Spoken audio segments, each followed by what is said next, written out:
Bonjour à toutes et à tous et bienvenue dans ce 8e épisode de Quatrième Pouvoir, la série d'Acrimed chez Blast. Le 3 mai dernier, aux 20h de TF1, Jean-Luc Mélenchon a déclaré sa candidature pour représenter la France insoumise à l'élection présidentielle. Sur l'autre chaîne du groupe Bouygues, LCI, la nouvelle est accueillie chaudement. C'est un repoussoir absolu pour la social-démocratie. C'est un repoussoir absolu pour eux. C'est un repoussoir absolu pour la social-démocratie. En tout cas, pour la social-démocratie, encore une fois, c'est un repoussoir. Au cas où vous n'auriez pas compris, Luc Ferry sort le marteau-pilon. Et Trump de gauche, une espèce de violence brutale, mal élevée, folie, de vulgarité, grossièreté. Le message est à peu près le même dans toute la presse. Au Monde, par exemple, où les mots d'ordre d'Olivier Pérou donnent le ton. Candidature verrouillée, boulet de la gauche, rejet grandissant dans l'opinion. La perspective d'une élection de Jean-Luc Mélenchon est la plus rejetée, à 81%, très loin devant celle de Jordan Bardella ou de Marine Le Pen. Mélenchon est la personnalité la plus rejetée, devant Éric Zemmour, assure même Libération, qui en parle également, je cite, comme d'un boulet dans la perspective du second tour, et se moque, par conséquent, à la une,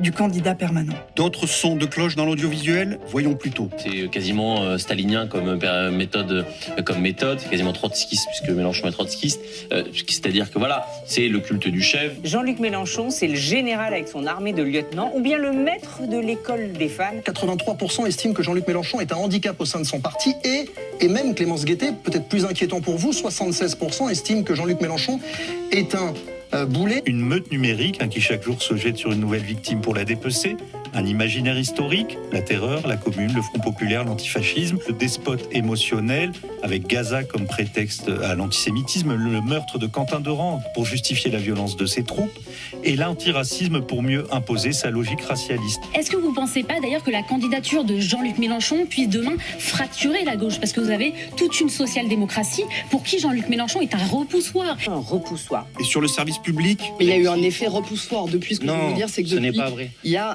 un effet désolé de vous le dire, de la France insoumise. Mais une figure de repoussoir, non seulement pour la droite, ça c'était le cas déjà, mais pour une partie de la gauche. Compte tenu des crispations que provoque votre candidat, qu'est-ce que vous dites à ceux notamment à gauche qui estiment que Jean-Luc Mélenchon au second tour, c'est l'assurance d'une victoire du Rassemblement national ? Il a un axiome idéologique qui est tout à fait clair, que ce soit sur les questions, Nathan l'a dit, avec une rhétorique antisémite. Bref, on a là un petit condensé de 24 heures ordinaires dans l'audiovisuel français. Un audiovisuel où les commentateurs confondent information et parti pris, tout en disposant d'un permis de raconter absolument n'importe quoi.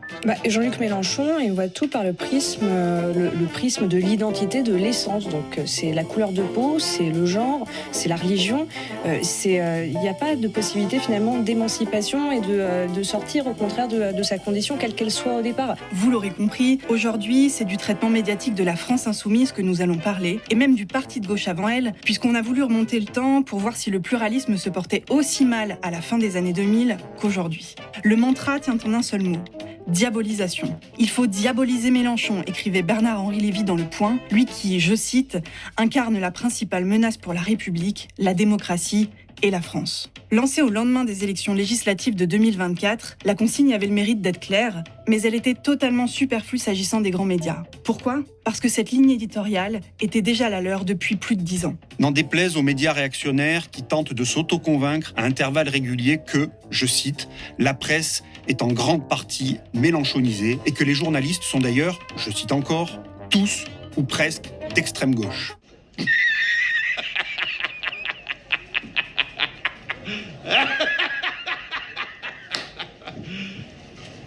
C'est aussi ce qu'on entend sur certaines télés. Vous savez, en France, une grande majorité de la presse est assez mélenchonienne ou mélenchoniste. Il y a une espèce de logiciel de gauche avec ce qu'il y a de pire dans la gauche, c'est-à-dire cet antisionisme associé à l'antisémitisme. L'espace médiatique est sous emprise de la France insoumise. Vous avez Quant à Jean-Luc Mélenchon, il bénéficie d'une immunité médiatique sidérante. Jusqu'à quand ? Voici une question intéressante. Alors, LFI et Mélenchon, grand chouchou des médias ? C'est ce qu'on va voir. Parce que la presse est libre et la presse n'est pas contrôlée par 10 milliardaires. Vous êtes sérieux ? Qui dans ce pays défend les boîtes du CAC 40 à part moi, Rémi ? Qui ? Je pense qu'on est d'une objectivité et d'une impartialité totale. Un journaliste de la pédagogie qui donne à réfléchir mais qui ne vous dit pas ce qu'il faut penser, penser. La malle, pas la malle. Allez, un petit indice.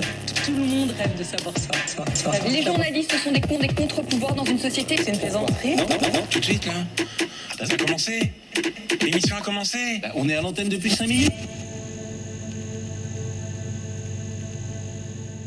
Avant de rentrer dans le vif du sujet, précisons d'emblée que notre démarche ne consiste pas à défendre LFI. La diabolisation médiatico-politique dont cette formation politique est l'objet est un fait indiscutable qu'Acrimed analyse de manière indépendante depuis 15 ans, au même titre que nous documentons, plus largement, la marginalisation des pensées contestataires et la décrédibilisation de la gauche politique, intellectuelle, syndicale, associative et médiatique. LFI est évidemment loin d'être au-dessus de toute critique. Mais ce que nous entendons démontrer ici, c'est que le débat public ne fonctionne pas de manière équitable, encore moins pluraliste. Et les 2 poids, 2 mesures sont flagrants. Non seulement LFI est unanimement stigmatisée dans les grands médias, mais elle l'est comme aucun autre parti dans le champ politique et de très loin. À tel point que nous avons affaire, aujourd'hui, à un véritable traitement d'exception. Une telle dégradation des conditions d'expression et d'existence publique de la principale formation partisane de gauche, ça témoigne d'un dysfonctionnement démocratique majeur. Et c'est un problème qui devrait d'ailleurs inquiéter l'ensemble des acteurs et des actrices attachés au principe fondamental du droit à l'information. Et puis, en guise de 3e et dernier point de ce préambule, au-delà des constats, ce qui nous intéresse, c'est vraiment d'analyser ce que le traitement de LFI nous dit de l'état des médias et des pratiques journalistiques en France. On ne peut évidemment pas tout passer en revue, encore moins sur 15 ans. On a donc choisi de se concentrer sur les 3 aspects qui nous semblent les plus révélateurs du traitement infligé à LFI, et ça nous a donné ce portrait médiatique en 3 temps.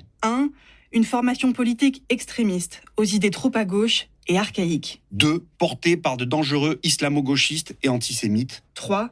Qui incarne la violence et brutalise le débat public. Alors allons-y sans plus attendre. Loin de rendre compte du paysage politique tel qu'il est, les médias prescrivent la manière dont il devrait être. Ce journalisme de prescription, il s'exerce de manière particulièrement virulente pendant les campagnes électorales. Les chefferies médiatiques ont toujours été foncièrement hostiles à l'existence d'une gauche de gauche dans le champ politique. Mais clairement, cette hostilité est allée crescendo à mesure que LFI progressait dans les urnes avec de fortes dynamiques militantes sur le terrain. On a rarement vu plus sectaire et repoussant. Ils sont capables de tout, sans limite. Nul ne pourra dire qu'ils ne savaient pas. Alertait par exemple Yves Tréhard à la veille du second tour des élections municipales en mars 2026. Ce registre, il a constitué la tonalité médiatique ordinaire par temps d'élection. Parmi les figures imposées, 3 sont revenus avec la constance d'un métronome. L'assimilation de la gauche à l'extrême droite, une pression pour maintenir la domination de la gauche dite de gouvernement contre une gauche dite extrême, et une offensive de l'expertise économique pour contenir le débat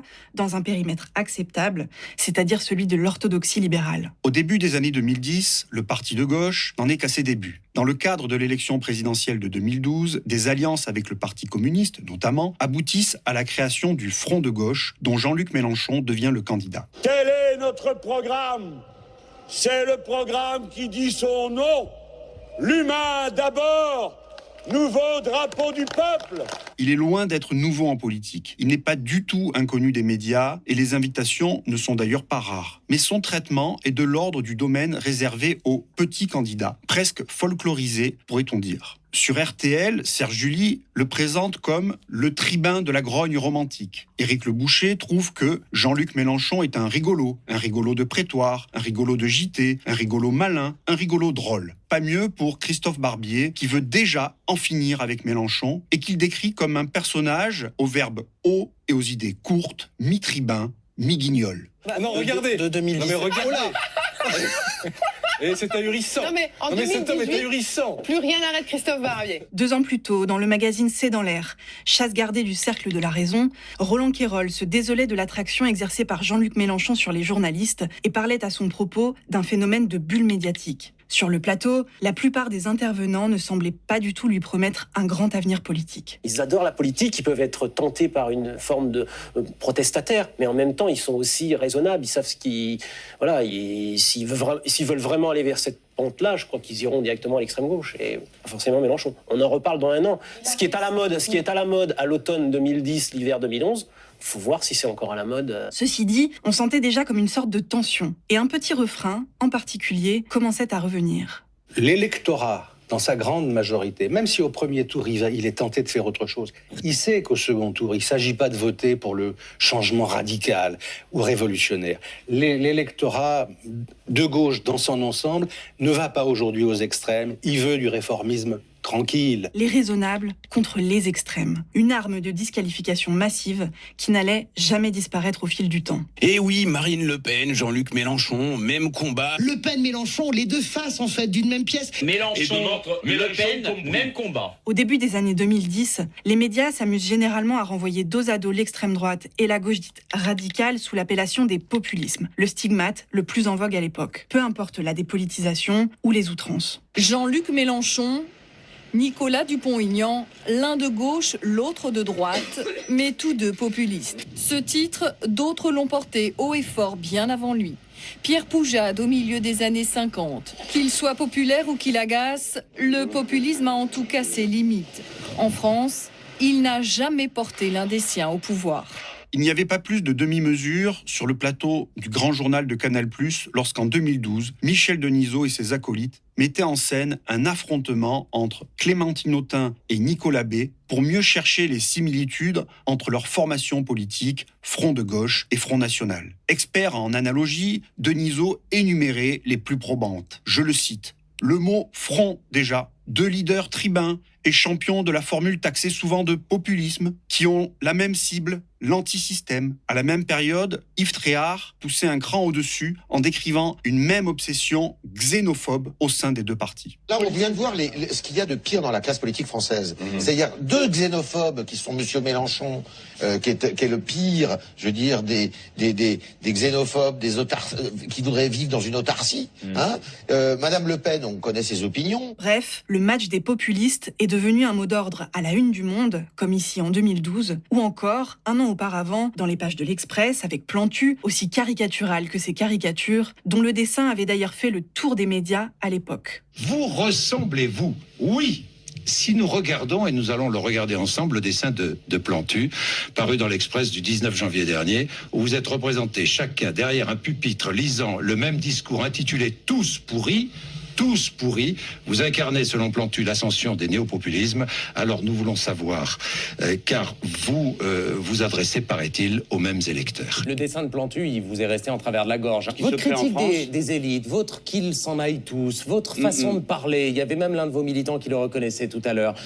Tout ça peut être regroupé sous le chapeau populisme ou, comme le dit Plantu, néo-populisme. L'opération a beau n'avoir strictement aucun sens politiquement ou du point de vue du programme, elle est indémodable au registre de la disqualification de la gauche et de la normalisation de l'extrême droite. Et elle fait, par conséquent, les choura des commentateurs, éditorialistes et journalistes politiques. Ce leitmotiv des extrêmes, des populistes ou encore des antisystèmes, on l'a encore retrouvé à l'occasion de la campagne présidentielle de 2017. Peu avant le premier tour, rebelote, Le Monde soutient que Le Pen et Mélenchon constituent, je cite, un même danger pour l'Europe et leur programme pourrait nuire gravement à la science. Sur France 2, dans la grande émission politique, c'est François Langlais, soutenu par David Pujadas et Léa Salamé, qui entreprend d'exposer les supposées similitudes entre les programmes de Jean-Luc Mélenchon et de Marine Le Pen. En l'occurrence, on va parler de vous et d'elle, c'est-à-dire les similitudes entre vos deux programmes, qui sont tout à fait spectaculaires. Regardez. Toutes les similitudes, renégociation des traités européens, sortie de l'Europe, dette rachetée par la Banque de France, je suis démasqué. Dévaluation de la monnaie, augmentation du SMIC, des minima sociaux, retraite à 60 ans, préférence nationale pour les marchés publics, ça c'est vous aussi. Interdiction des travailleurs détachés, programme public de réindustrialisation, allocation autonomie pour les jeunes, sortie des traités de libre-échange. C'est la même chose au fond, monsieur Langlais. Comment expliquez-vous ces similitudes? Oui, bien sûr. Ni bienveillantes, ni malveillantes. C'est des faits, c'est un comparatif de programme. Ce procédé, le journaliste ne l'applique pas aux autres candidats. Il n'est pas vrai qu'elle est pour la retraite à 60 ans. Elle dit qu'elle va essayer et qu'ensuite elle demandera des sacrifices. Autre question. Non, elle n'est pas pour l'augmentation du SMIC, je suis pour l'augmentation du SMIC. Et ainsi de suite. À la même période, une analyse parue dans Marianne insistait sur ce traitement spécifique. Je cite. Pendant la période du 1er février au 22 avril 2017 de la campagne présidentielle, 17% des articles portant sur Jean-Luc Mélenchon faisaient aussi référence à Marine Le Pen. Pour Benoît Hamon, qui était pourtant jugé suffisamment proche du candidat de la France Insoumise pour que soit envisagée une candidature commune, ce chiffre n'atteint même pas les 4%. Durant cette même période, seuls 8% des articles sur Nicolas Dupont-Aignan mentionnaient également la candidate du Front National, bien qu'il la ralliera après le premier tour. On peut ainsi lire que Mélenchon et Le Pen sont jumeaux, mariés, en couple, unis, en tandem, main dans la main. Fin de citation. Madame Le Pen et vous aussi, vous avez plein de points communs. Vous avez 2 bras, 2 jambes, et vous parlez comme elle. Justement. Vous utilisez le verbe être et le verbe avoir. Alors bien sûr, l'éditocratie, c'est réactiver le refrain quand il le faut, en fonction des besoins de l'actualité. En 2024, par exemple, face à la censure du gouvernement de Michel Barnier, voté à la fois par les différentes formations du nouveau Front Populaire et par le RN. On parle à ce moment-là d'une alliance du chaos sur LCI, d'un retour d'une forme d'alliance brun-rouge dans le Point. De l'alliance des extrêmes à la une des Échos, d'une très curieuse conjonction des extrêmes dans l'édito de la Croix. Nathalie Saint-Cric explique tout ça avec la clarté qu'on lui connaît. C'est vrai qu'il y a eu un rapprochement idéologique, c'est-à-dire en gros un combat pour avoir... Alors, le Rassemblement national a choisi les ouvriers, le LFI, les perdants, a choisi plutôt les banlieues, mais c'est vrai qu'il y a un certain nombre de discours en commun sur les riches, les abattre. Du côté du Figaro, on réactive l'incroyable concept de gaucho-lepénisme dont Étienne Gernel propose une variante sur RTL. Disons que l'arc lepéno-mélenchoniste prend aujourd'hui un peu plus de substance. Mais un basculement s'est vraiment produit au moment de l'élection présidentielle de 2022. C'est pas tant que les chefferies médiatiques renoncent à mettre sur un pied d'égalité les deux extrêmes, puisqu'il en va là d'un ressort toujours très utile pour distinguer et promouvoir le camp de la raison. Il y a beaucoup de correspondances intellectuelles entre Marine Le Pen et Jean-Luc Mélenchon. Et là aussi, on voit les correspondances entre Marine Le Pen et Jean-Luc Mélenchon. La vraie alliance qui devrait exister, en fait, c'est à bien des égards, entre Jean-Luc Mélenchon et Marine Le Pen, qui ont sur beaucoup de sujets des visions très proches. Mais l'éditocratie a de plus en plus tendance à effacer le signe égal entre les deux formations politiques, parce qu'en réalité, elle est déjà passée à autre chose. Dans le discours médiatique, le diable, c'est LFI, et le RN, totalement dédiabolisé, normalisé, est moins dangereux.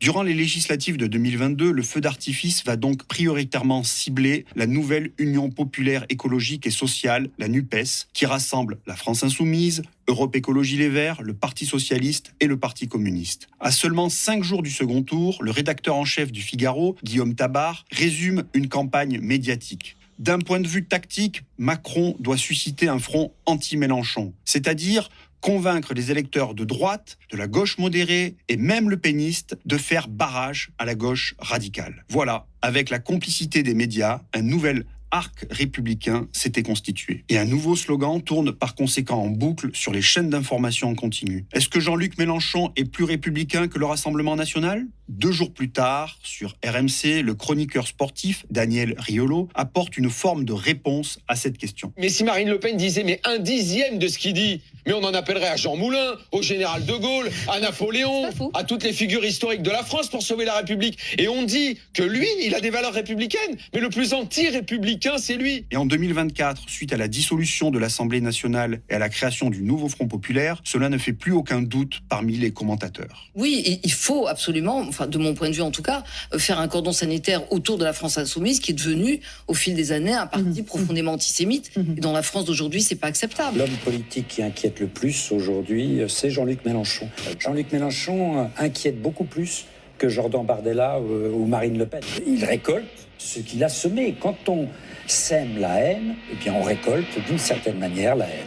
Ce matraquage, il s'impose aussi à grand renfort de sondages et de prophéties médiatiques autoréalisatrices qui, tous les ans depuis 2022, soutiennent en chœur, je cite, que LFI est considérée comme plus dangereuse pour la démocratie que le Rassemblement national.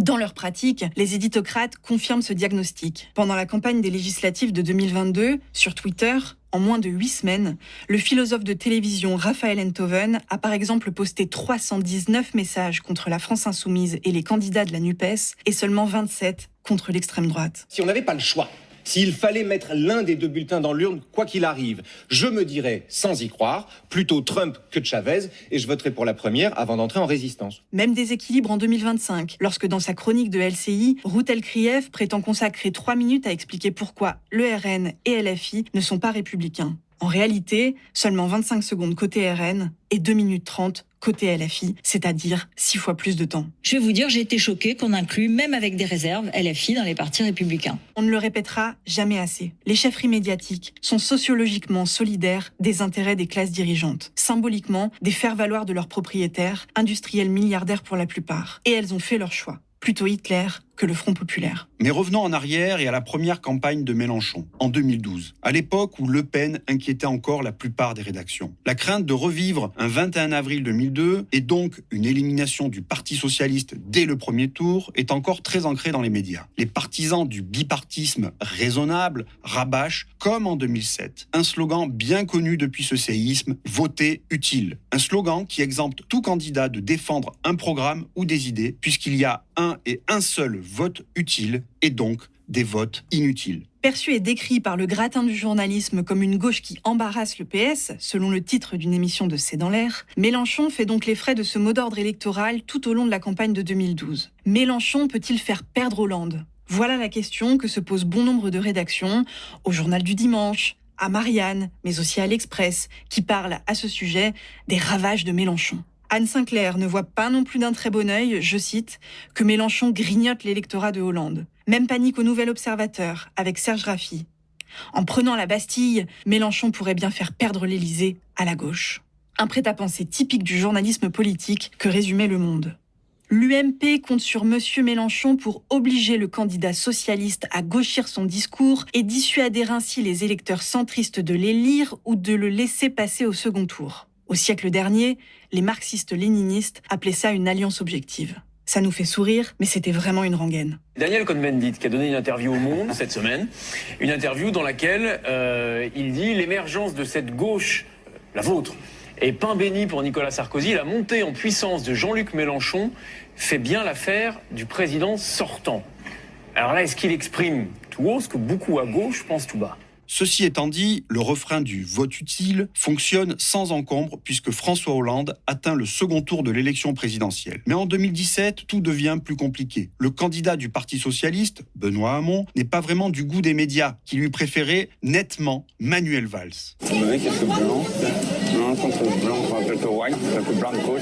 Mais pour l'éditocratie, les choses sont claires malgré tout. On a bien un gentil et un méchant, un modéré et un radical. C'est Thomas Legrand qui le dit sur France Inter. Quand Jean-Luc Mélenchon dit « nous », on entend plutôt « je », et sa pratique rude, souvent un hominem du débat politique, est à 100 lieues de l'esprit coopératif, ambiance coworking de Benoît Hamon. Au début, le cercle de la raison est plutôt content, puisque dans les sondages, tout semble en ordre. Le gentil est devant le méchant. Pourvu que les gentils gagnent, pourvu que les méchants perdent. Mais tout en ignorant les différences de programme entre les deux candidats, certains médias n'hésitent pas à faire pression et à peser de tout leur poids sur le débat public, en sommant Mélenchon de se retirer pour laisser place à Benoît Hamon. Et face au refus, c'est la grosse colère. Dès janvier 2017, Laurent Geoffrin signe un éditorial qui restera gravé dans les annales de la prospective politique, tant il illustre à quel point la sondomanie délirante fait écrire n'importe quoi. Je le cite. L'enquête publiée hier donne 20 points à Macron, 10 à Mélenchon et 15 à Hamon. Entre les deux candidats du centre-gauche et de l'extrême-gauche, il y a un socialiste. S'il fallait un jour choisir le champion d'une gauche hypothétiquement réunie, celui du PS serait bien évidemment mieux placé. Bien entendu, Jean-Luc Mélenchon refusera de se désister, quoi qu'il arrive. Mais alors, les lecteurs risquent de se poser une question toute bête. À quoi sert Mélenchon ? À faire perdre la gauche ? Au soir du premier tour, Mélenchon réunira 19,58% des suffrages exprimés, Hamon 6,36%. Regarde-le celui-là qui se rappelle de mon existence. Très bien. Je sens que je vais avoir à nouveau des amis, moi. Les mouches vont changer d'âne. Allez, éliminé. Comme c'est systématiquement le cas dans les mois qui précèdent les premiers tours, les sondages avaient sous-estimé le score de LFI. Et dans cette compétition hippique que les sondages co-construisent et déforment, lorsque Mélenchon passe devant Hamon, alors là, par contre, ni Geoffrin, ni aucun autre éditorialiste ne supplie le candidat socialiste de se retirer. Et aucun éditorial ne pose la question suivante. À quoi sert Hamon ? À faire perdre la gauche ? La raison est évidemment toute simple. La gauche de Mélenchon, ce n'est pas la gauche dont veulent les médias. Celle qui doit donner des gages à la droite, qu'elle s'appelle Manuel Valls, Bernard Cazeneuve ou Raphaël Glucksmann. Et s'il y a bien une chose dont sera invariablement accusé Mélenchon par la suite, c'est d'avoir inversé le rapport de force dans le camp de la gauche institutionnelle. C'est pour ça qu'en 2022, lorsque LFI devient la force motrice et dominante dans la NUPES, les grands médias sont pris de court. L'union, oui, mais à condition qu'elle soit sous l'égide d'un PS raisonnable. Comme c'est l'inverse qui se produit, les politiques s'en inquiètent. Il a rassemblé des carottes et des navets, des gens qui sont d'accord sur rien. Comme les rédactions où le branle-bas de combat est à la hauteur du cauchemar éveillé. Dans la plupart des médias, ceux qui se rallient à cette union sont donc décrits comme des traîtres. Quant à LFI... Il dit, regardez, la vraie gauche, c'est moi. Donc je demande à tous les partis dont les électeurs ont voté pour moi comme un vote utile, de se ranger derrière moi, et je demande donc à toute la gauche de reconnaître que je suis la gauche. C'est un tour de passe-passe, c'est même un tour de force. Un coup de force, voire une forme de coup d'État. Oui, électoral, oui, il y a quelque chose comme ça qui s'est produit. Et puis, on est passé à un journalisme de démobilisation, voire de démolition. On a longtemps dit que le PS c'était des éléphants, là c'est des lapins, vous voyez, face aux cobras. Parce que ils veulent avoir dans le sillage de la France insoumise, ils veulent sauver quelques sièges de députés. Quand Mitterrand a plumé la volaille communiste, si vous voulez, vous voyez bien dans quel sens ça s'est fait. Là, c'est vous qui êtes en train de vous faire plumer par le mélenchonisme. Et ça, c'est très inquiétant. Et là, on a des sociodémocrates qui se livrent à des néo-bolcheviques. L'épisode se reproduit 2 ans plus tard avec la création du nouveau Front populaire au moment des élections législatives. Et donc les écolos sont en train de saluer ce soir cet accord qui est historique. Ils ont failli parle bien d'histoire de la République. Ils ont failli disparaître. Alors évidemment, ils s'y accrochent. Et c'est pathétique, c'est tout. Comme vous voyez déjà tous ces gens qui sont ensemble à la tribune, les Verts, les écolos, les Insoumis, les communistes, qu'est-ce que ça vous fait tout simplement? Honte. Il y a une partie de la gauche qui fait alliance avec l'équivalent de Jean-Marie Le Pen sur l'antisémitisme et se couvre de honte pour l'éternité. Je suis désolé, c'est insupportable. On a des principes où on n'en a pas. La gauche, c'est la gauche de la honte. C'est le front de la honte. C'est un accord, à mes yeux, épouvantable, honteux. C'est pas un front populaire, c'est un front antisémite, là, pour le coup. Et puis, aujourd'hui, alors que d'union il n'y a plus dans l'optique de l'élection présidentielle de 2027, l'éditocratie peut reprendre la rengaine de 2012. À la une du Nouvel Obs, fin février 2026, on retrouve en effet les 2 mots d'ordre bien à leur place. Comment Mélenchon plombe la gauche, suivi de comment l'extrême droite en profite. Et la boucle est bouclée. Pour le reste, on écoute Sylvain Courage, rédacteur en chef, dispenser la leçon à son lectorat, leçon commune à toute la presse bien comme il faut. Mélenchon a joué l'opposition stérile. La conséquence de tout cela, c'est que Jean-Luc Mélenchon est devenu l'homme politique le plus rejeté de France et l'idiot utile du Rassemblement national. Il n'a aucune chance de vaincre l'extrême droite à l'élection présidentielle. Le problème, c'est qu'il compromet aussi les chances de la gauche. Et quelque part, cet éditorial a le mérite de nous rappeler aux fondamentaux, au cœur même des attaques contre la gauche LFI, c'est-à-dire son programme, coupable d'être trop à gauche. Rompre le consensus néolibéral, casser l'idéologie de marché forcément synonyme de progrès, pour les médias dominants, c'est impensable. Et qu'ils soient d'extrême droite, de droite ou alignés sur la gauche dite de gouvernement, le danger est bien identifié et il s'appelle Mélenchon. Je pense que Jean-Luc Mélenchon représente un danger pour la France s'il était élu président de la République et un danger effectivement sur notamment, je vais vous dire, pour les prises de position économiques, principalement d'ailleurs. Il faut dire que sur le terrain économique, il suffit de très peu pour que les médias soient en panique. Rappelons tout de même qu'avant LFI, lors de la campagne pour l'élection présidentielle de 2007, la pression éditoriale s'exerçait sur le PS et Ségolène Royal. On était loin de la révolution, mais pour le monde, c'était tout comme. Qui dira aux socialistes français que nous sommes en guerre économique, que notre croissance s'effondre? Le projet socialiste nous promet du social et encore du social. De gentilles infirmières, plein. Des guerriers hargneux, aucun. 1 mois plus tard, le chroniqueur économique du quotidien de référence était toujours au plus mal. Madame Royal a sur le dos un parti qui vient de pondre un programme dépensier, inapplicable, dont l'inspiration recule aux années 70. Le PS nous replonge dans les manuels marxistes. Il est donc logique que cette petite musique ait été rejouée avec le même entrain contre le parti de gauche. Résolument à gauche, ce programme économique se fondera en grande partie dans celui du Front de gauche 2 ans plus tard. Lors de la campagne pour l'élection présidentielle de 2012, il s'attire par conséquent les caricatures de la presse. Selon Yves Tréhard sur iTélé, Mélenchon veut nationaliser la France et revenir au kolkhoz. Et sur RTL, Alain Duhamel déclare, je cite, que son idéologie lui paraît assez enfantine. Mais c'est Jacques Julliard, dans Marianne, qui décroche le pompon. Il faut faire sa part du rêve. Mélenchon le dit avec ces mots. Moi, je suis assez grand pour rêver tout seul. Et les enthousiasmes collectifs organisés, tels qu'on les pratiquait dans l'Allemagne nazie et la Russie soviétique, très peu pour moi. En 2017, s'il critique avec une relative retenue le programme de Jean-Luc Mélenchon, les commentateurs politiques prennent peur 15 jours avant le premier tour, quand ils se retrouvent au coude à coude dans les sondages avec le trio de tête Emmanuel Macron, François Fillon et Marine Le Pen. Avec son éditorial sobrement intitulé « Maximilien Ilitch Mélenchon », le Figaro est tétanisé. Il est assez navrant de constater qu'un homme au programme aussi grossièrement démagogique puisse s'attirer autant de sympathie. Et du côté des médias patronaux, c'est l'angoisse. Sur BFM Business, la chaîne du CAC 40, le programme économique de Mélenchon témoigne, je cite, d'un refus des lois universelles de l'économie. Dans les pages de Challenge, on redoute un duel Mélenchon-Le Pen qui, je cite, serait un possible anéantissement du système. Et au passage, l'hebdomadaire qualifie le candidat de la France insoumise de social national, pour ne pas dire nazi. Dans le quotidien du milliardaire Bernard Arnault, Les Échos, c'est également la panique générale. Le programme de Mélenchon a de quoi inquiéter les marchés, assure-t-on, et Dominique Seux parle d'un projet insensé. La veille, dans sa chronique de France Inter, c'était tout simplement lunaire. Il veut taxer à 90% les revenus au-dessus de 33 000 € par mois, mais il faut noter que c'est plus dur que ce qui a jamais été fait, y compris par Roosevelt, et que cela aurait pour conséquence que beaucoup d'artistes, de sportifs, de créateurs dans tous les domaines, pas seulement économiques, quitteraient la France et qu'il ne suffirait pas d'en appeler à leur sens patriotique pour que cela n'arrive pas.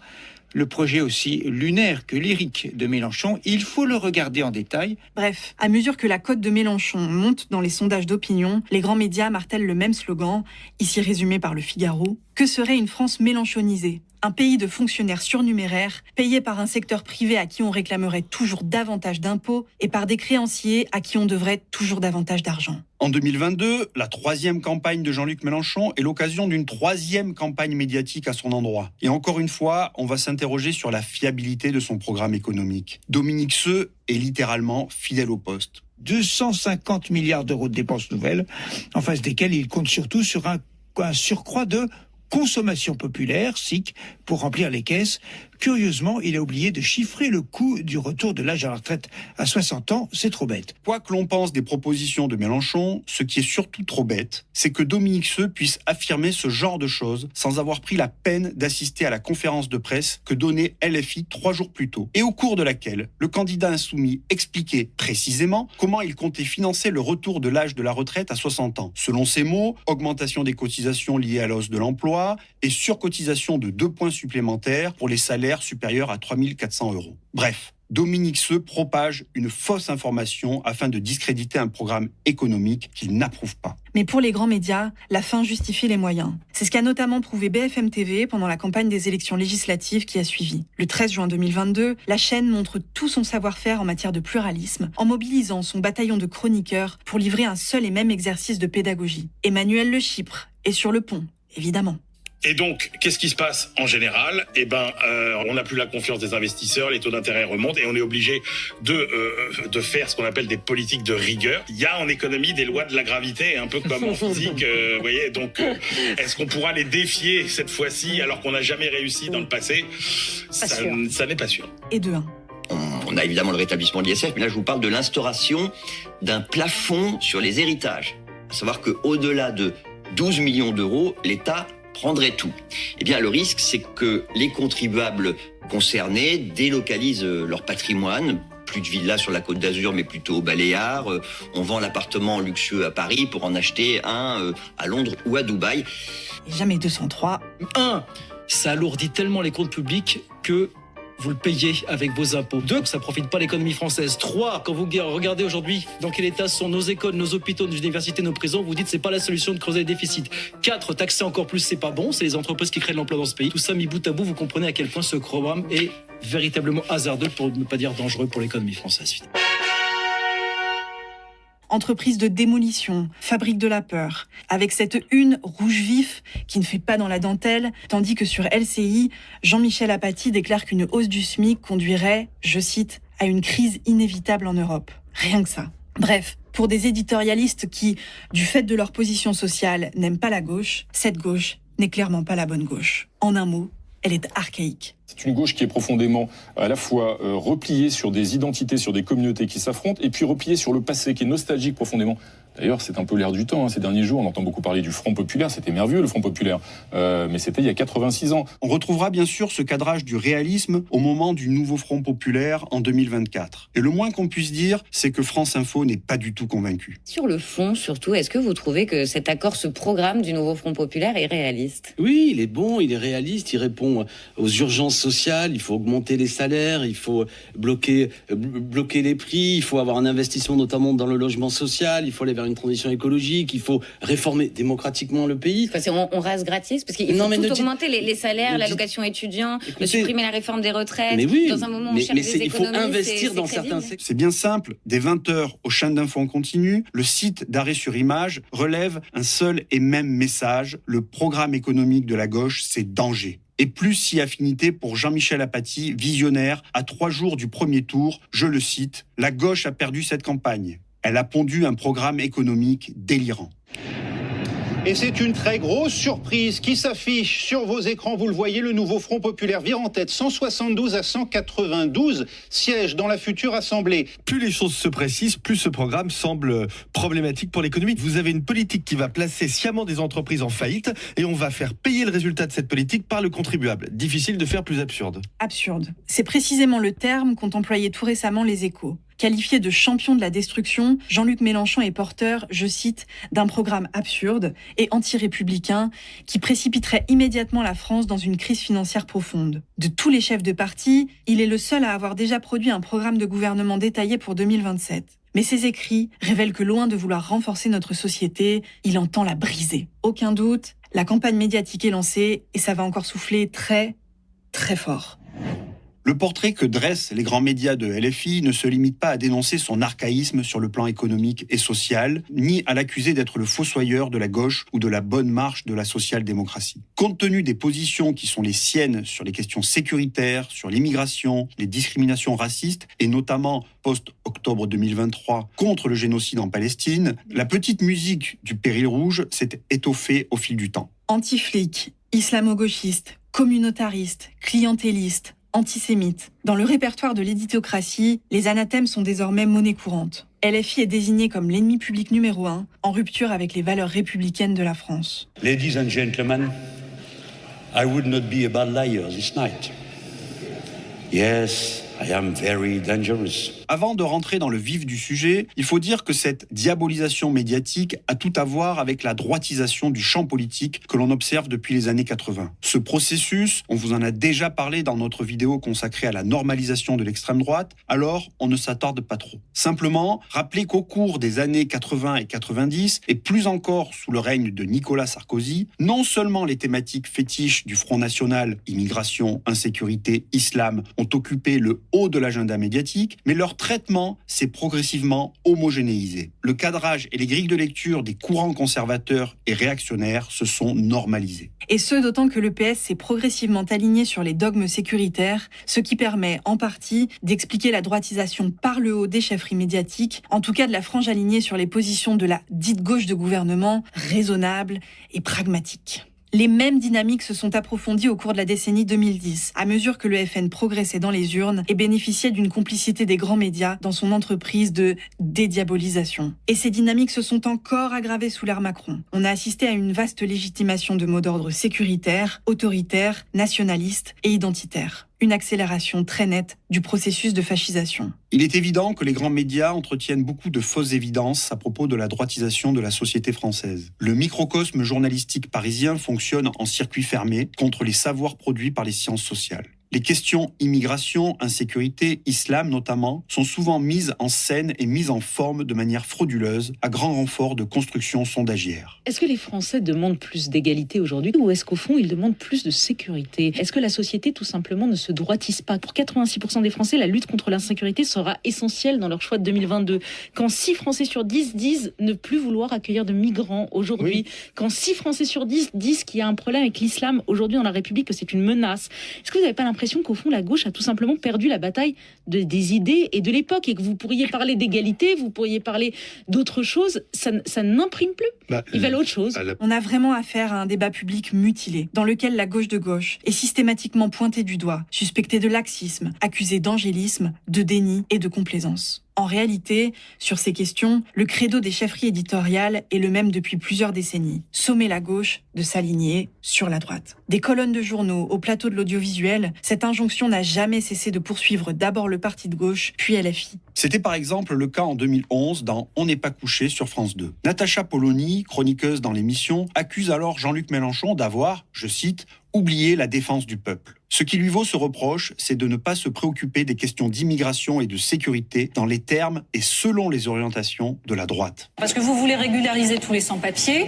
parce que vous voulez un droit du sol totalement ouvert et tout ce genre de propositions, actuellement, ça pose quand même un problème parce que ceux qui sont pour l'ouverture totale des frontières, pour la libre circulation des hommes, sont les idiots utiles de ceux qui sont pour la libre circulation des capitaux. Bon, alors, permettez à l'idiot utile d'essayer de montrer qu'il est plus utile qu'idiot. Le dispositif de cette émission, très regardée à l'époque, est vraiment symptomatique du verrouillage du débat médiatique et de ses conséquences. Dès l'instant où Jean-Luc Mélenchon refuse de consentir aux évidences sur l'immigration, c'est l'invective. C'est extraordinaire comme vous caricaturez parce que justement vous n'avez pas la réponse. Mais si, madame, si j'avais le temps d'en caser une, j'y vous arriverais. niez les réalités.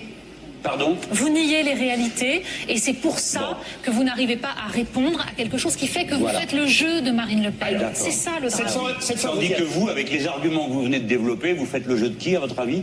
Moi, la différence, c'est que j'essaie Moi, je d'apporter dis aux une Français, réponse. madame... Et quand il a le mauvais goût d'articuler questions sociales, partage des richesses et lutte antiraciste, il se passe quelque chose d'intéressant parce que le plateau est coupé en deux. Le public et les invités applaudissent, mais côté journaliste, on rappelle le responsable politique à la raison. Voici ce que je dis. Il faut partager. Si les gens ont du travail, il n'y aura pas de misère. S'il n'y a pas de misère, on ne se dévorera pas les uns les autres. Peu importe la couleur de notre peau, peu importe notre religion, nous appartenons à une même communauté humaine.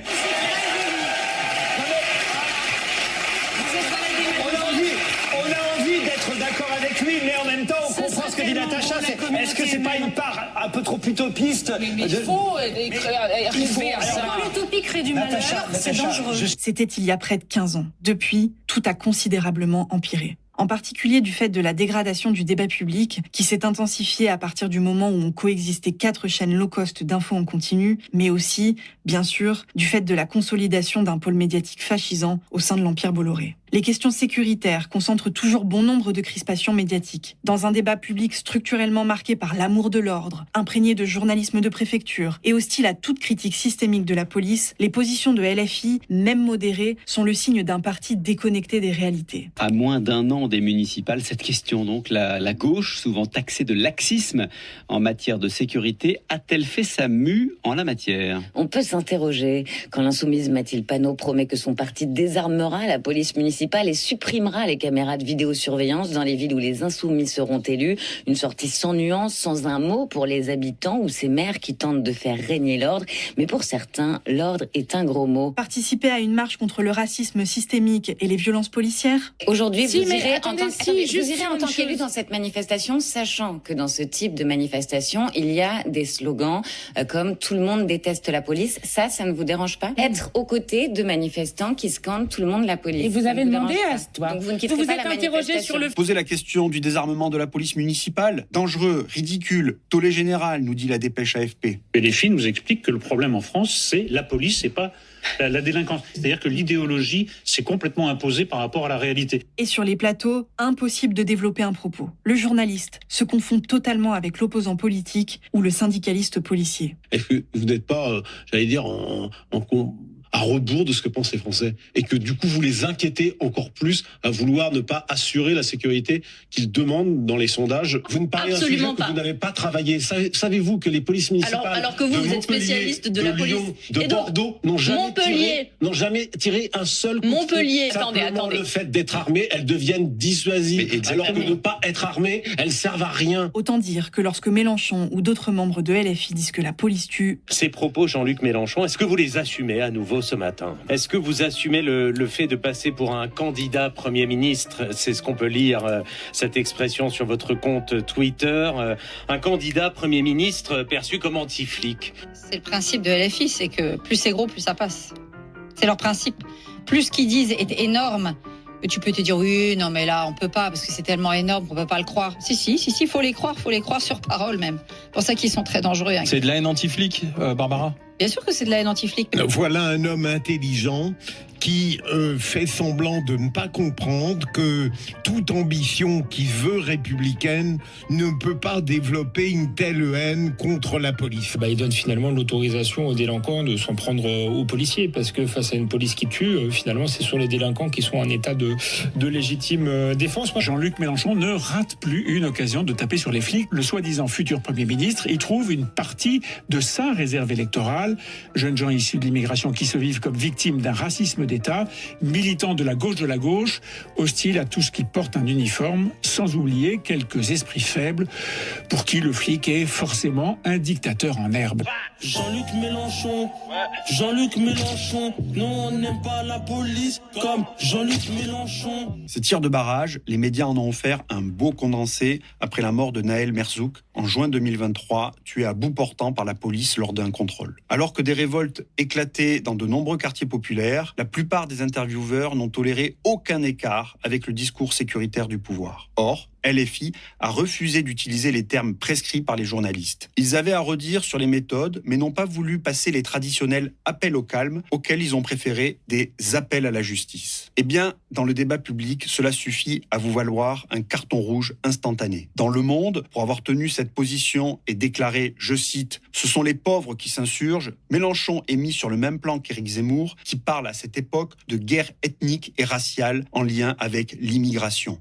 Deux attitudes également incendiaires pour ces deux-là. L'évidence saute aux yeux. Il ne s'agit plus de sauver la République, mais de la faire tomber. Ce qu'on entend aussi à travers ces extraits, c'est bien sûr la petite musique dénigrante sur les quartiers. Et plus encore que les thématiques sécuritaires, c'est bien la question du racisme en général et de l'islamophobie en particulier qui vont nourrir un procès en islamo-gauchisme contre LFI. On était à ce moment-là en 2023, mais sur cette thématique, le travail de SAP était bien sûr à l'œuvre depuis plusieurs décennies. Un peu moins de 10 ans s'agissant de LFI, avec l'imposition progressive d'un seul et même mot d'ordre, une formation politique suspecte, dangereuse et anti-républicaine. Une étape décisive s'est jouée après les attentats en France de janvier et novembre 2015. À cette époque, tandis que les confusions, les amalgames et les discours islamophobes se banalisent dans les médias, une violente campagne cible principalement lutte ouvrière et le NPA, coupables de ne pas se joindre au concert de l'Union nationale et de dénoncer les interventions militaires françaises au Moyen-Orient. La France insoumise et ses militants ne sont pas épargnés. En septembre 2016, ils sont par exemple placés dans les rangs du Parti Collabo, la formule de Jacques Julliard dans Marianne, c'est-à-dire le parti de la soumission accusé d'excuser l'islamisme.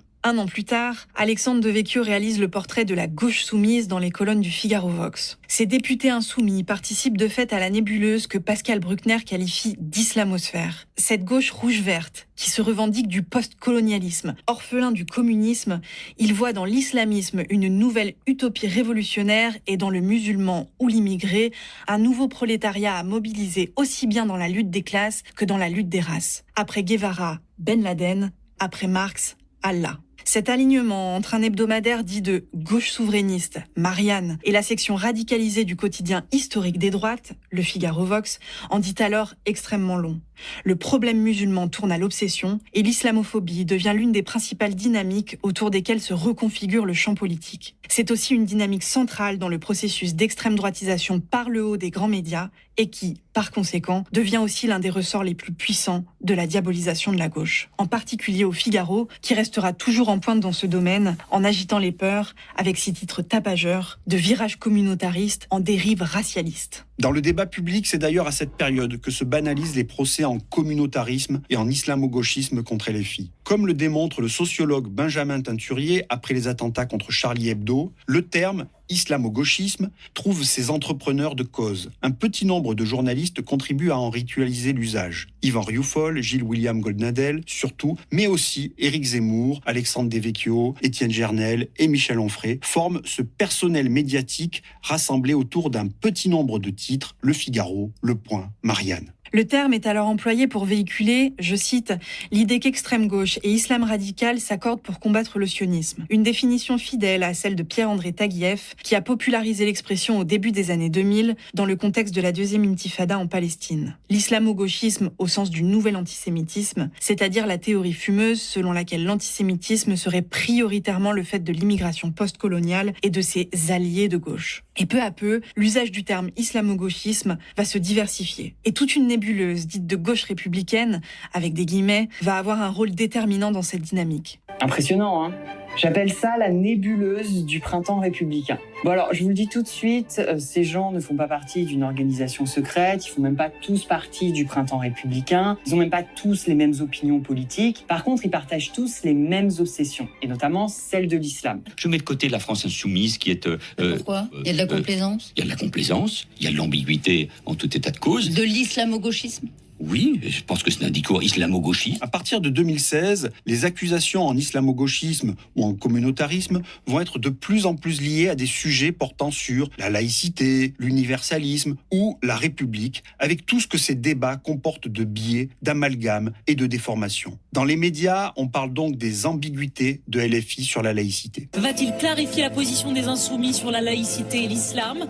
Mais le procès se fait en général sur des bases qui n'ont rien à voir avec la laïcité. Le parti de gauche est surtout tenu pour responsable de parler d'islamophobie et de vouloir politiser la question des discriminations raciales. Parfois, dans votre mouvement, on a l'impression que vous êtes l'arbre républicain qui cache la forêt communautariste. Mais alors même que les terroristes revendiquent leurs crimes au nom de l'islam, en cette année 2016, après les attentats du Bataclan et de Nice, les actes anti-musulmans diminuent de 58%. Alors êtes-vous d'accord pour dire avec moi que le peuple français s'est conduit admirablement ? Pas une seule ratonnade, pas une seule chasse à l'homme. À cette époque, c'est surtout Daniel Obono qui concentre les attaques sur ce sujet. Ses positions antiracistes sont régulièrement épinglées, jugées trop radicales et souvent mises en opposition avec les traditions laïcardes d'un Mélenchon ou d'autres figures du mouvement de gauche. Évidemment, Adrien Quatennens, même si on peut ne pas partager ses idées, mais enfin, c'est un républicain qui est fidèle à quelques standards de la République, on pourrait dire. Standards, on va dire. Quelques tubes de la République. Ce qui n'est pas le cas de Daniel Obono. Comme une sorte de prélude à la focalisation médiatique obsessionnelle sur Rima Hassan, Daniel Obono fait régulièrement l'objet d'attaques racistes. Elle est décrite comme l'incarnation d'un parti sous influence indigéniste. Et bien sûr, elle est sommée de présenter des certificats de bonne conduite, notamment des gages d'appartenance à la communauté nationale. Éric Zemmour dit elle est incapable, Daniel Obono, de dire vive la France. Écoutez, monsieur Bourdin, ne participez pas à ça. Vous parlez d'un personnage. Si, vous participez parce que vous relayez les propos d'un personnage qui... Non, excusez-moi. En les critiquant. Les affirmations mensongères qu'il a portées. Il dit. Non, c'est pas juste vrai. Madame Obono qui refusait de dire vive la France. C'est faux. C'est vrai ou faux ? C'est faux. C'est une polémique. Monsieur Bourdin, pourquoi on ne vous demande jamais à vous, monsieur Bourdin, de le dire ? Non, c'est pas la question. J'aime la France. Monsieur, c'est pas la question. C'est pas la question. On vous le demande pas à vous. Rappelons que seulement 4 jours avant cet interrogatoire de Jean-Jacques Bourdin, Valeurs Actuelles publie un article raciste titré Obono l'Africaine, illustré par un dessin où la députée apparaissait en esclave, nue, les chaînes au cou, qui valut d'ailleurs à l'hebdomadaire une condamnation définitive en justice pour injure raciste. Mais revenons-en au procès en islamo-gauchisme. À la fin de la décennie 2010, le stigmate s'est banalisé et son usage s'est progressivement massifié dans le débat public, à mesure que se sont multipliées les cabales contre LFI. Il y a eu, bien sûr, la marche contre l'islamophobie en novembre 2019, organisée notamment en réaction à l'attentat de la mosquée de Bayonne. De désintérêt en désinformation, la manifestation a fait l'objet d'un traitement médiatique à charge. Le seul fait d'avoir marché aux côtés du collectif contre l'islamophobie en France, le CCIF, est devenu une infamie. Et sans pouvoir expliquer le pourquoi du rassemblement, les participants ont été stigmatisés. Marianne écrit que Charb a été trahi par Mélenchon et comme de très nombreux médias, Paris Match parle d'un virage de Mélenchon en se demandant s'il a changé d'avis sur la laïcité alors qu'il n'y a là absolument aucun rapport. Jean-Luc Mélenchon, qui sait parfois être l'un des gardiens les plus vigilants de la République, devrait relire son programme de 2017, intitulé « L'avenir en commun ».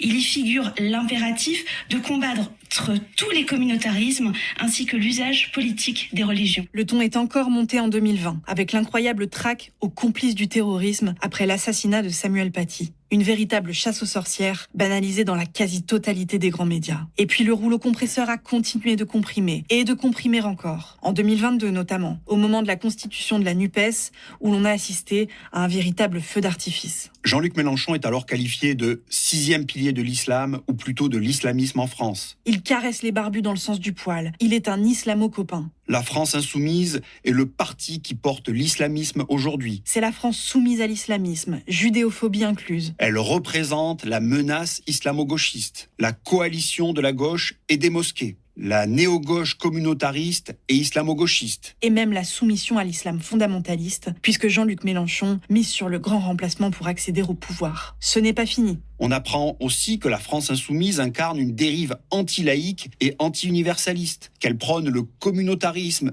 l'indigénisme et le wokisme. Piétine la laïcité, pactise avec les islamistes. Son programme promet quant à lui le soleil bolivarien sur une piscine municipale envahie de burkinis. Un sans-frontiérisme irénique et un communautarisme tranquille. Quant aux autres chefs de parti qui forment la NUPES, ils sont les leaders d'une gauche en loques venus baiser la babouche de leur nouveau roi insoumis. Les esprits supérieurs de la cancel culture, du woke, de l'inclusivisme, de l'indigénisme et du bougisme. Racisme, outrance, bêtises, calomnie, ce gloubi-boulga, rabâché quotidiennement par la petite bourgeoisie journalistique, on en trouvera une bonne synthèse dans les pages de Libération en octobre 2023. Jean-Luc Mélenchon était contre l'interdiction de l'abaya. Il accuse la police de tuer délibérément les jeunes arabes. Il prend la défense immédiate de Karim Benzema et du Hamas et il accable Israël. Tout cela mis bout à bout fait une réputation. Pas de celle qui fascine les beaux quartiers ou le monde intellectuel, tous les antiracistes, tous les laïcards comme moi qui ne supportent pas ces multiples clins d'œil à l'islamisme. On le voit, pas besoin de chercher à l'extrême droite pour lire ce genre d'ineptie. Le prêt-à-penser fait l'unanimité parmi les grands médias. A fortiori dans le contexte post-7 octobre 2023, dans lequel les chefferies éditoriales se sont alignées de manière encore plus décomplexée sur le pôle réactionnaire de la vie publique. Au procès en communautarisme et en islamo-gauchisme est venue se greffer l'accusation d'antisémitisme.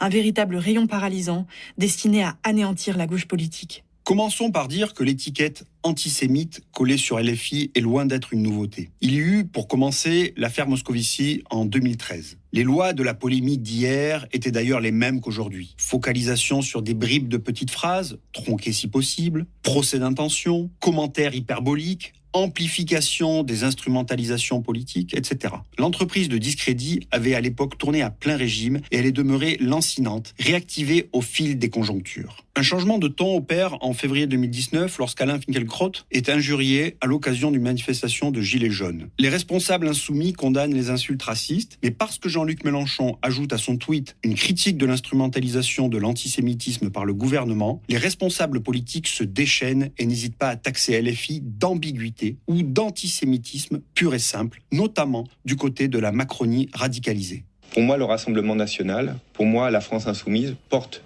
en eux-mêmes des racines antisémites très claires. Déjà à cette époque, le procès est amplifié et déformé, notamment sur les chaînes d'information en continu, réunies autour d'un mot d'ordre, l'ambiguïté de LFI. Oui, moi je pense qu'elle a raison, effectivement, de dénoncer l'ambiguïté de certaines formations politiques. Prenons par exemple la France insoumise. Vous savez qu'il y a eu une ambiguïté sur la présence de ce mouvement dans ce rassemblement.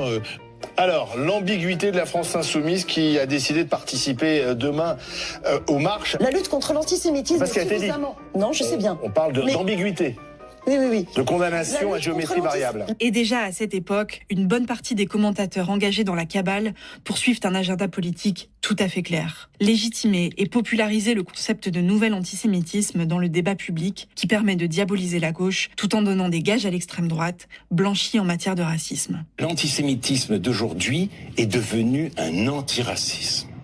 C'est que le nouvel antisémitisme, celui qui tue, celui qui fait que des juifs déménagent, ce n'est pas celui d'extrême droite, c'est celui l'islamo-gauchisme, un antisémitisme ancré dans une l'islamo-gauchisme, c'est pas... Il y a dans l'intelligence une fraction minime, mais très active, si vous voulez, qui pratique systématiquement l'incitation à la haine antiraciste à l'égard des Juifs. Quand on discute avec Alain Finkielkraut de ce qui s'est joué pour lui, il vous parle pas d'islamistes. Hein. Lui, il vous parle des zadistes. Il vous parle, non mais je veux dire, il vous parle des gauchistes. Ce qu'on appelle les antifas. Dont la gauche, si vous voulez, la gauche dans ses extrêmes et dans ses extrémités est impliquée là-dedans. On la regarde pas comme ça. C'est-à-dire que on voit pas l'instrumentalisation qui est faite même de l'islamisme par cette gauche-là. Donc il y a un sujet d'instrumentalisation. Mais à partir du 7 octobre 2023, toutes les digues de la déontologie ont explosé. Dans la roue du pouvoir politique et de la quasi-totalité des partis d'opposition, y compris à gauche, les grands médias ont totalement banalisé et normalisé l'accusation d'antisémitisme contre LFI, au point que de très nombreux éditocrates et médias n'hésitent plus à parler de parti antisémite, voire du premier parti antisémite de France. La France insoumise épouse toutes les infamies depuis le 7 octobre. Juste pour que les choses soient claires, vous dites la France insoumise est un mouvement politique pour moi, la antisémite. France insoumise est le premier parti antisémite de France.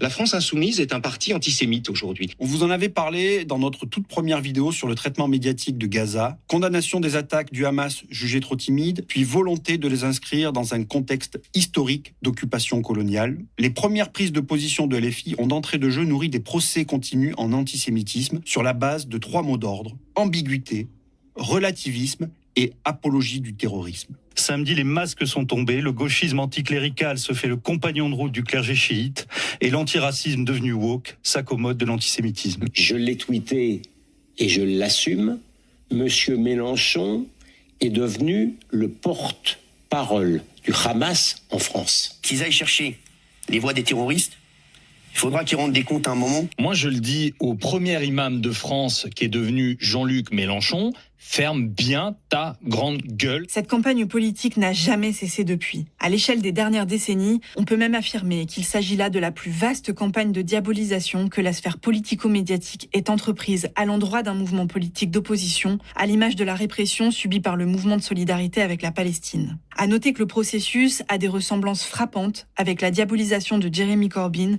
lorsqu'il était à la tête du Parti travailliste britannique. Si vous voulez creuser cette affaire, on vous encourage à aller lire notre entretien avec le chercheur Thierry Labica. Dans les médias français, en tout cas, tandis que le parti pris et le commentaire au doigt mouillé se sont imposés comme un mode de traitement dominant de l'actualité politique, s'agissant de LFI, la calomnie est devenue un registre ordinaire. L'injure et la diffamation, une pratique routinisée. La question devient simple, écrit le dessinateur Johann Sfar sur ses réseaux en mars 2025. Un parti anti-juif a-t-il le droit d'exister dans l'espace républicain ? Le programme LFI semble se résumer désormais au harcèlement des Français juifs. La télé exacerbe toutes les dérives. Ça raconte l'histoire d'un mouvement fasciste. Mouvement fasciste. Évidemment. Enfin, je veux dire, honnêtement, toute proportion gardée, pour moi... je vois un parallèle, je sais que je vais me faire rentrer dedans, mais c'est pas grave, entre Mélenchon et Goebbels, le ministre de l'éducation du peuple et de la propagande, l'homme tout-puissant que le peuple doit suivre. Enfin, je veux dire, c'est fascinant et en même temps, ça fait froid dans le dos. Peu importe que l'outrance s'accompagne ici d'une relativisation du nazisme, ce n'était pas la première fois. On a pu entendre la même chose sur le plateau supposément plus policé de C'est ce soir. Moi, je fais barrage quoi qu'il se passe au RN. Je veux dire, sauf avec les nazis de gauche. Mais je veux dire, bon, c'est qui les nazis de gauche ? À votre avis ? Mais aussi, bien sûr, sur les plateaux de CNews où l'on a pu assister à des débats du type « Le nazisme est-il passé à l'extrême gauche ?» Omniprésent en temps ordinaire, ce procès en antisémitisme s'est évidemment déchaîné avec une violence inégalée en période électorale. On a pu le constater à l'occasion des dernières élections municipales, en mars 2026, mais aussi européennes, en 2024, et surtout lors de la constitution du nouveau Front populaire en juin 2025, après la dissolution de l'Assemblée nationale. Là, l'union peut, avec des antisémites, des vrais, des anti-parlementaristes, des vrais, des factieux, des vrais. Il y a une partie de LFI qui est tout simplement dans une stratégie qui correspond exactement à ce que les fascistes ont fait dans les années 30. C'est absolument abject. Abject parce que là, il y a une chose chez eux qui est supérieure à tout. Dans dans l'abjection, c'est cet antisémitisme qui habite cette cohabitation. L'antisémitisme aujourd'hui, il est chez Vous l'avez dit 3 Assad, fois. il est chez Jean-Luc Mélenchon, il est dans les manifs de la France Insoumise. Utilisée comme une arme de disqualification massive, l'accusation pèse très lourd dans le débat public et de nombreux commentateurs l'instrumentalisent pour peser dans le rapport de force entre les gauches institutionnelles. On a donc affaire à un espace médiatique saturé. Ce procès est décliné sur toutes les chaînes, dans tous les journaux, et les voix discordantes sont totalement marginalisées, pour ne pas dire inexistantes, y compris dans les médias dits progressistes, à l'instar de Libération, mais aussi de certains médias indépendants comme Mediapart, le plus influent au sein de ce pôle. Avec Le Monde, ces 3 médias, qui partagent en partie un lectorat issu de la petite bourgeoisie culturelle et des milieux intellectuels, auront joué un rôle majeur dans toute cette période. Pourquoi ? Parce qu'ils ont contribué à légitimer et à normaliser le logiciel orwellien qui domine aujourd'hui le débat public. Un logiciel dans lequel l'équation LFI égale antisémite est devenue une évidence. Un logiciel aussi qui fait que dorénavant, lorsque la question de l'antisémitisme est massivement à l'agenda des médias, c'est la plupart du temps pour être associé à LFI. Les vrais pyromanes,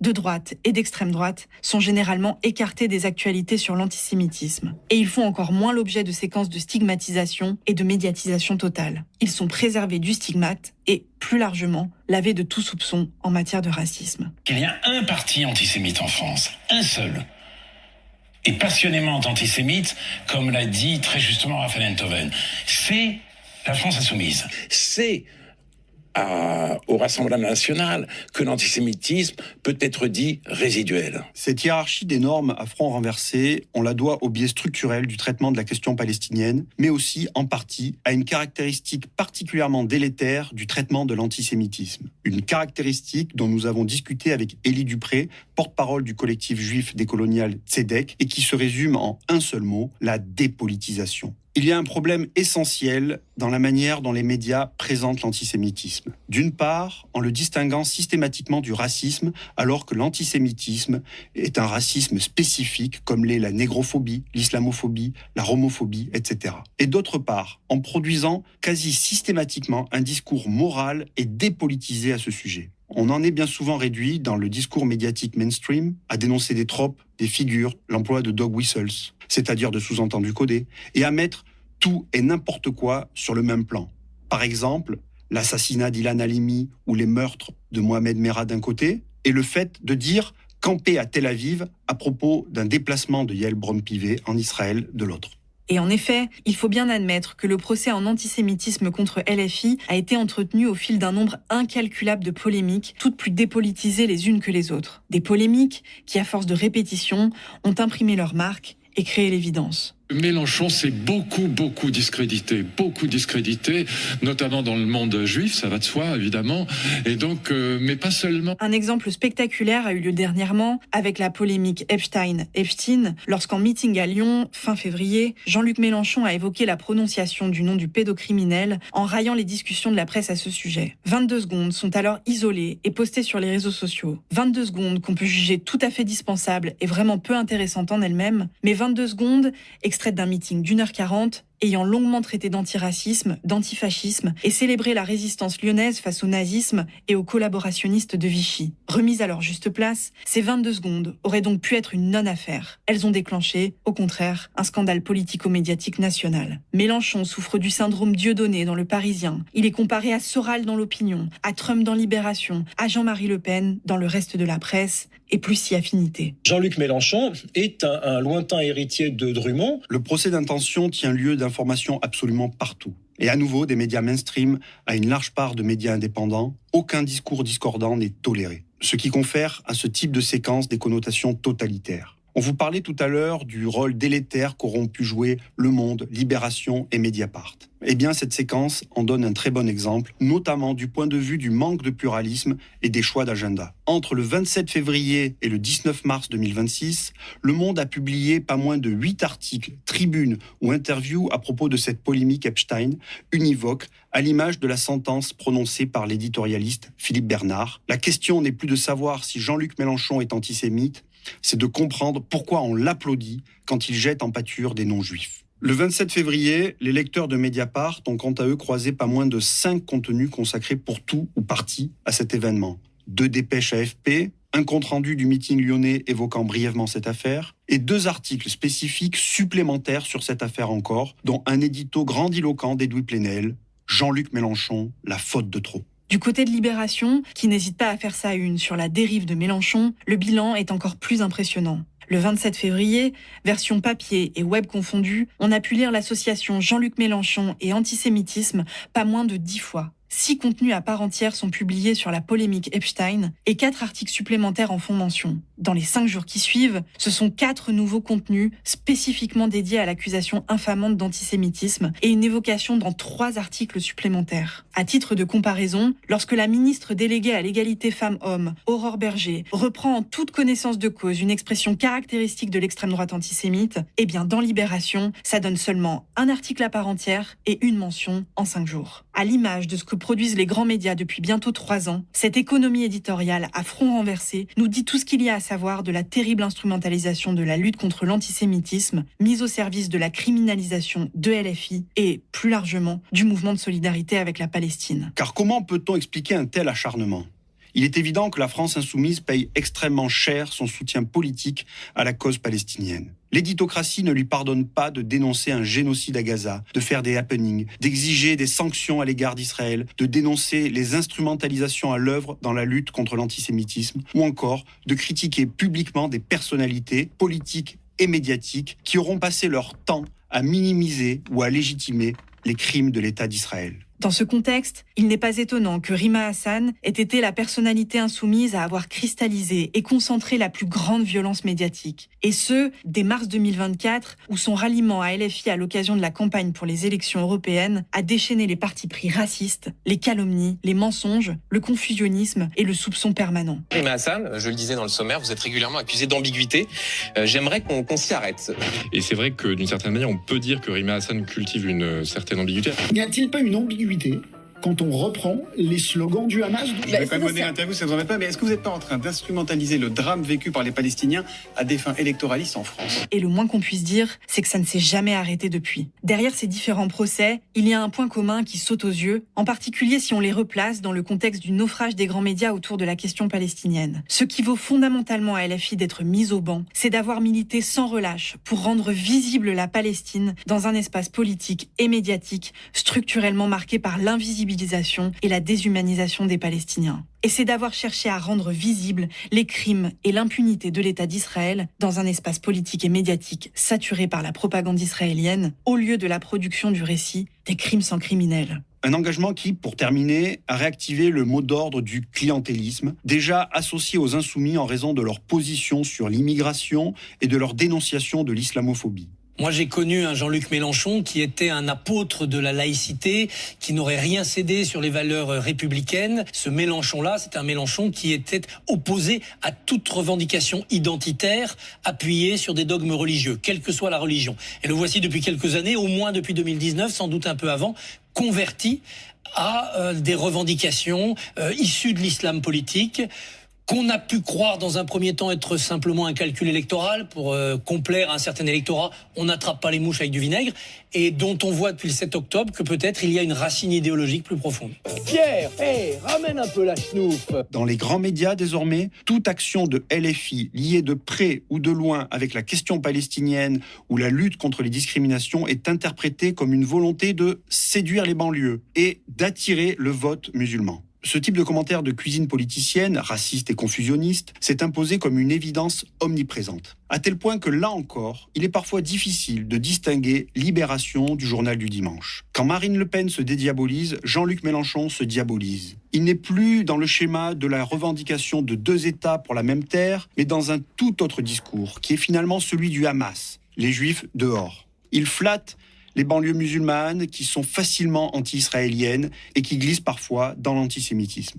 Ça, c'était dans Libé. Et qu'on se le dise, la différence avec une interview de Pascal Bruckner dans le JDD ne sautait pas franchement aux yeux. Jean-Luc Mélenchon est devenu le frère jumeau de Jean-Marie Le Pen et le disciple de Dieudonné. Et son véritable caractère se révèle. Un antisionisme forcené qui glisse progressivement vers la détestation des Juifs. Il courtise l'électorat islamiste. Aucune différence non plus sur les télés et les radios, où le mot d'ordre est recyclé partout. Jean-Luc Mélenchon pense avoir trouvé la clé, le ressort identitaire, communautaire, la cause palestinienne comme déclencheur du vote. Il se moque bien de Gaza, de ses enfants tués ou de la Palestine, mais il voit dans ces sujets un tremplin électoral, en même temps qu'un moyen pour mettre à bas la République. Si aujourd'hui l'insoumis s'habille en Gaza, c'est pour faire de cette cause le trait d'union entre la jeunesse des campus et celle des mosquées. Et puis diviser surtout la société française. Et il s'adresse, pour des raisons électorales, aux jeunes de banlieue, aux personnes de confession musulmane, en supposant que toutes ces personnes-là, en fait, en les essentialisant, en supposant que ces personnes-là,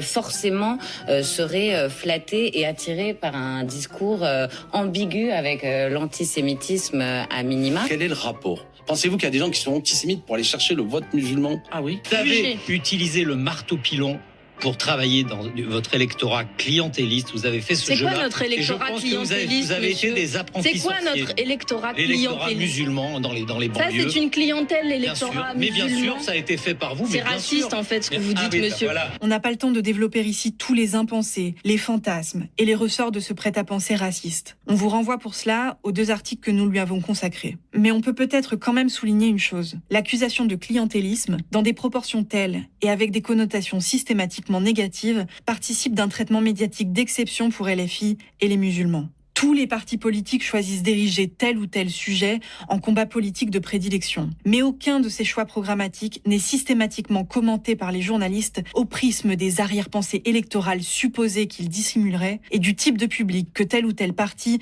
chercherait supposément à séduire. LFI et les musulmans font donc l'objet d'un traitement discriminatoire. D'autant plus que ce récit transporte avec lui son lot de préjugés, totalement liés au concept de nouvel antisémitisme. Les quartiers populaires seraient une réserve d'antisémites et LFI serait antisémite. Le tout se résume en un seul mot, il représenterait une menace intérieure.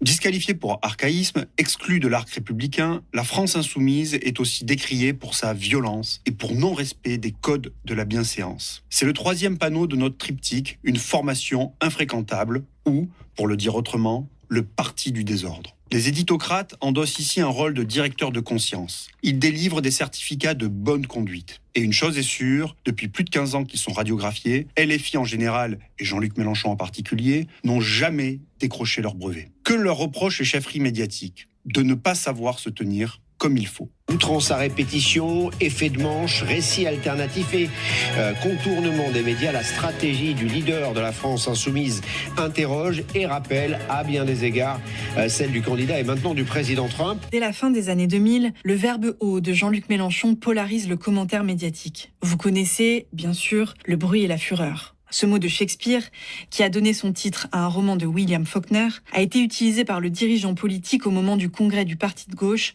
en novembre 2010. Je suis le bruit et la fureur, le tumulte et le fracas, celui de notre temps, de notre époque. C'est l'heure des caractères et cette salle est remplie de mauvaises têtes. L'expression témoigne d'un projet de politisation, ou de repolitisation en quelque sorte. Pour le dire vite, il s'agit de mettre le doigt sur ce qui fait conflit dans une société marquée par des rapports de domination, de classe, de genre, de race, d'exprimer les colères et de rendre visibles ces conflits et leurs acteurs pour clarifier les positions selon les intérêts de chacun. Jusqu'ici, rien que de très banal. Mais dans un paysage médiatique où le débat consiste précisément à anesthésier la politique et à faire disparaître les rapports de pouvoir, cette stratégie politique est incomprise et surtout, elle n'a pas bonne presse. Nous étions en 2011. Le bruit, la fureur, le tumulte, le fracas, Jean-Luc Mélenchon, vous avez une définition et une pratique et un style extrêmement brutal quand vous faites de la politique. Pourquoi ? Jeune Nicolas Demorand donnait la clé de lecture de tous les commentaires qui allaient, par la suite, entretenir le leitmotiv de la brutalisation. Un instrument pour trier les gauches, disqualifier la radicale pour mieux valoriser celle du compromis. Ce qu'attendent les médias, c'est une gauche qui se tienne sage. Une gauche dite de gouvernement et au fond, une gauche qui renonce. Expert en la matière, au point d'être invité sur les plateaux pour régler son compte à la gauche, c'était quand même le titre d'un bandeau de C'est à vous, Renaud Dely en était donc toujours au même point 15 ans plus tard. C'est-à-dire occupé à ausculter le bruit et la fureur de Mélenchon et à lire dans les entrailles des sondages en prenant ses fantasmes pour des vérités révélées. Et pour l'heure, dans les sondages, comme dans les urnes, donc une nette majorité des sympathisants de gauche semble récuser la perspective du chaos politique et penche plutôt pour une certaine stabilité institutionnelle, comme si finalement, fatigués par le bruit et la fureur mélenchonistes, ils aspiraient à retrouver l'apaisement réformiste. L'acharnement est tel que Renaud Dely va jusqu'à signer des éditoriaux contre Mélenchon dans des revues culturelles. Ici Rolling Stones en l'occurrence. Jadis conciliant et réformiste, Jean-Luc Mélenchon a fait sien le précepte qui gouverne les casernes. Réfléchir, c'est déjà désobéir, et discuter, c'est déjà trahir. Le poids mort du nouveau Front populaire, c'est lui. Le fardeau de la gauche, c'est encore lui. Bref, le boulet de la République, c'est toujours lui. Conformément à l'obsession du journalisme politique pour la forme et le jeu politicien, les mauvaises manières du parti de gauche, puis de LFI, vont donc constituer un point de fixation, un passage obligé des actualités politiques. Et au fil du temps, tout et n'importe quoi finit par être classé sous l'étiquette de la brutalisation en général et des méthodes brutales de Mélenchon en particulier. Au début, c'est surtout sa manière de parler de ses opposants politiques qui est stigmatisée. Jean-Luc Mélenchon, il faut lire son blog, c'est absolument incroyable. Donc c'est évidemment, il concentre le tir, mais c'est l'arnaque, quand il parle de Strauss-Kahn, c'est l'arnaque socialiste. Et si Strauss-Kahn était candidat, il serait déchiqueté 10 fois pire que Ségolène Royal. C'est des mots absolument incroyables qu'on n'entend pas dans la bouche des hommes politiques. En 2012, à 10 jours du premier tour de l'élection présidentielle, le plateau de Des paroles et des actes consacre un chapitre à part entière à ce sujet. Qui se charge à ce moment-là de l'exercice ? On vous le donne en mille. On a quand même l'impression depuis quelques semaines que dans vos discours, vous donnez de moins en moins dans la dentelle ou dans la nuance. Poivreau, Branquignol, foutre une tannée à Nicolas Sarkozy, vous qui nous aviez habitués à la belle langue, là on place en garde. Mais simplement que finalement vous n'étiez pas un peu grisé par les sondages, parce que sans arrêt d'en faire toujours plus, un peu plus, l'idée qu'il y a une ivresse des cimes et qu'à un moment donné ça donne une surenchère dans le vocabulaire. Et dans un éditorial de 2013, le Nouvel Obs parle quant à lui de la folie Mélenchon. Pourquoi ? Parce que l'hebdomadaire ne tolère pas que Mélenchon critique le gouvernement Hollande en qualifiant par exemple Manuel Valls, je cite, de dur, violent et contaminé par les idées de Marine Le Pen. Mélenchon a-t-il encore toute sa tête ? Où est le sens des mots ? L'extrême gauche défendait naguère des idées. Elle n'exprime plus que du ressentiment. Fin de citation. Bref, cette thématique est omniprésente et elle va jusqu'à faire l'ouverture des matinales radio comme ici en mars 2013. Bonjour. À quoi ça sert les invectives en politique ?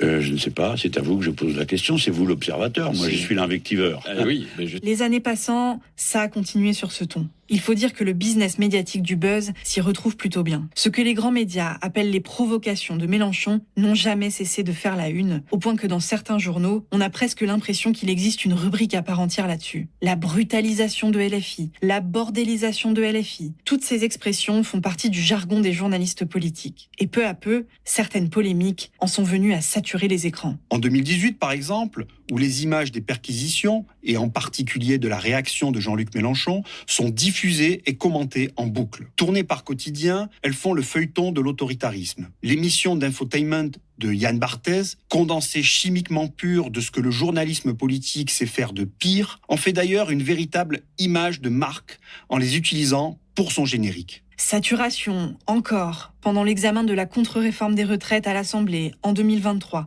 puisque les chefferies éditoriales n'ont alors que 2 mots à la bouche, LFI et obstruction. L'information se résume pour l'essentiel à placarder le nombre d'amendements déposés par les députés de gauche, à monter bout à bout leurs pires coups de gueule et les méchants mots qu'ils emploient en commission. Bref, à disqualifier une gauche violente et irresponsable. Les médias dominants agissent comme une loupe déformante. Il ne s'agit pas de cautionner toutes les pratiques et les déclarations de Jean-Luc Mélenchon ou d'autres élus insoumis, ni de nier l'intérêt journalistique de certaines de ces actualités, mais d'analyser leur traitement. Choix des sujets, hiérarchisation, visibilité, cadrage. Certaines déclarations de responsables politiques de LFI deviennent des polémiques quand celles de responsables d'autres mouvements restent à jamais invisibles. Il en ressort un 2 poids, 2 mesures, avec une focalisation sur LFI et une obsession pour les faits et gestes de Mélenchon. Et bien souvent, la sélection, l'amplification et la déformation des faits sont mis au service d'un cadrage éditorial préétabli. L'autoritarisme de LFI. Un cadrage, donc, que les chefferies médiatiques accompagnent d'ailleurs de choix iconographiques particuliers. Le portrait de Jean-Luc Mélenchon, notamment, est devenu un art journalistique à part entière. Vous vous rappelez peut-être cette une de M, le magazine du Monde, en 2013, suivie par des photos du même style en pleine page. Mais en réalité, qu'on observe les unes de la presse écrite, comme on peut le voir ici, dans le montage que nous réactualisons régulièrement, ou bien dans l'audiovisuel, dans les reportages, ou sur les plateaux de télévision, la tendance dominante saute aux yeux. La construction d'un personnage tyrannique et colérique. En étudiant 1985 photographies de personnalités politiques utilisées en illustration d'articles du Monde, on observe ainsi que Mélenchon semble exprimer de la colère dans un tiers des images. Ce taux est inférieur à 10% dans le cas de Marine Le Pen. Une séquence a significativement marqué le pli dans le registre LFI égale violence. C'est la période des législatives de 2022 dont on vous a déjà parlé. Une remise en cause permanente de nos institutions, des médias.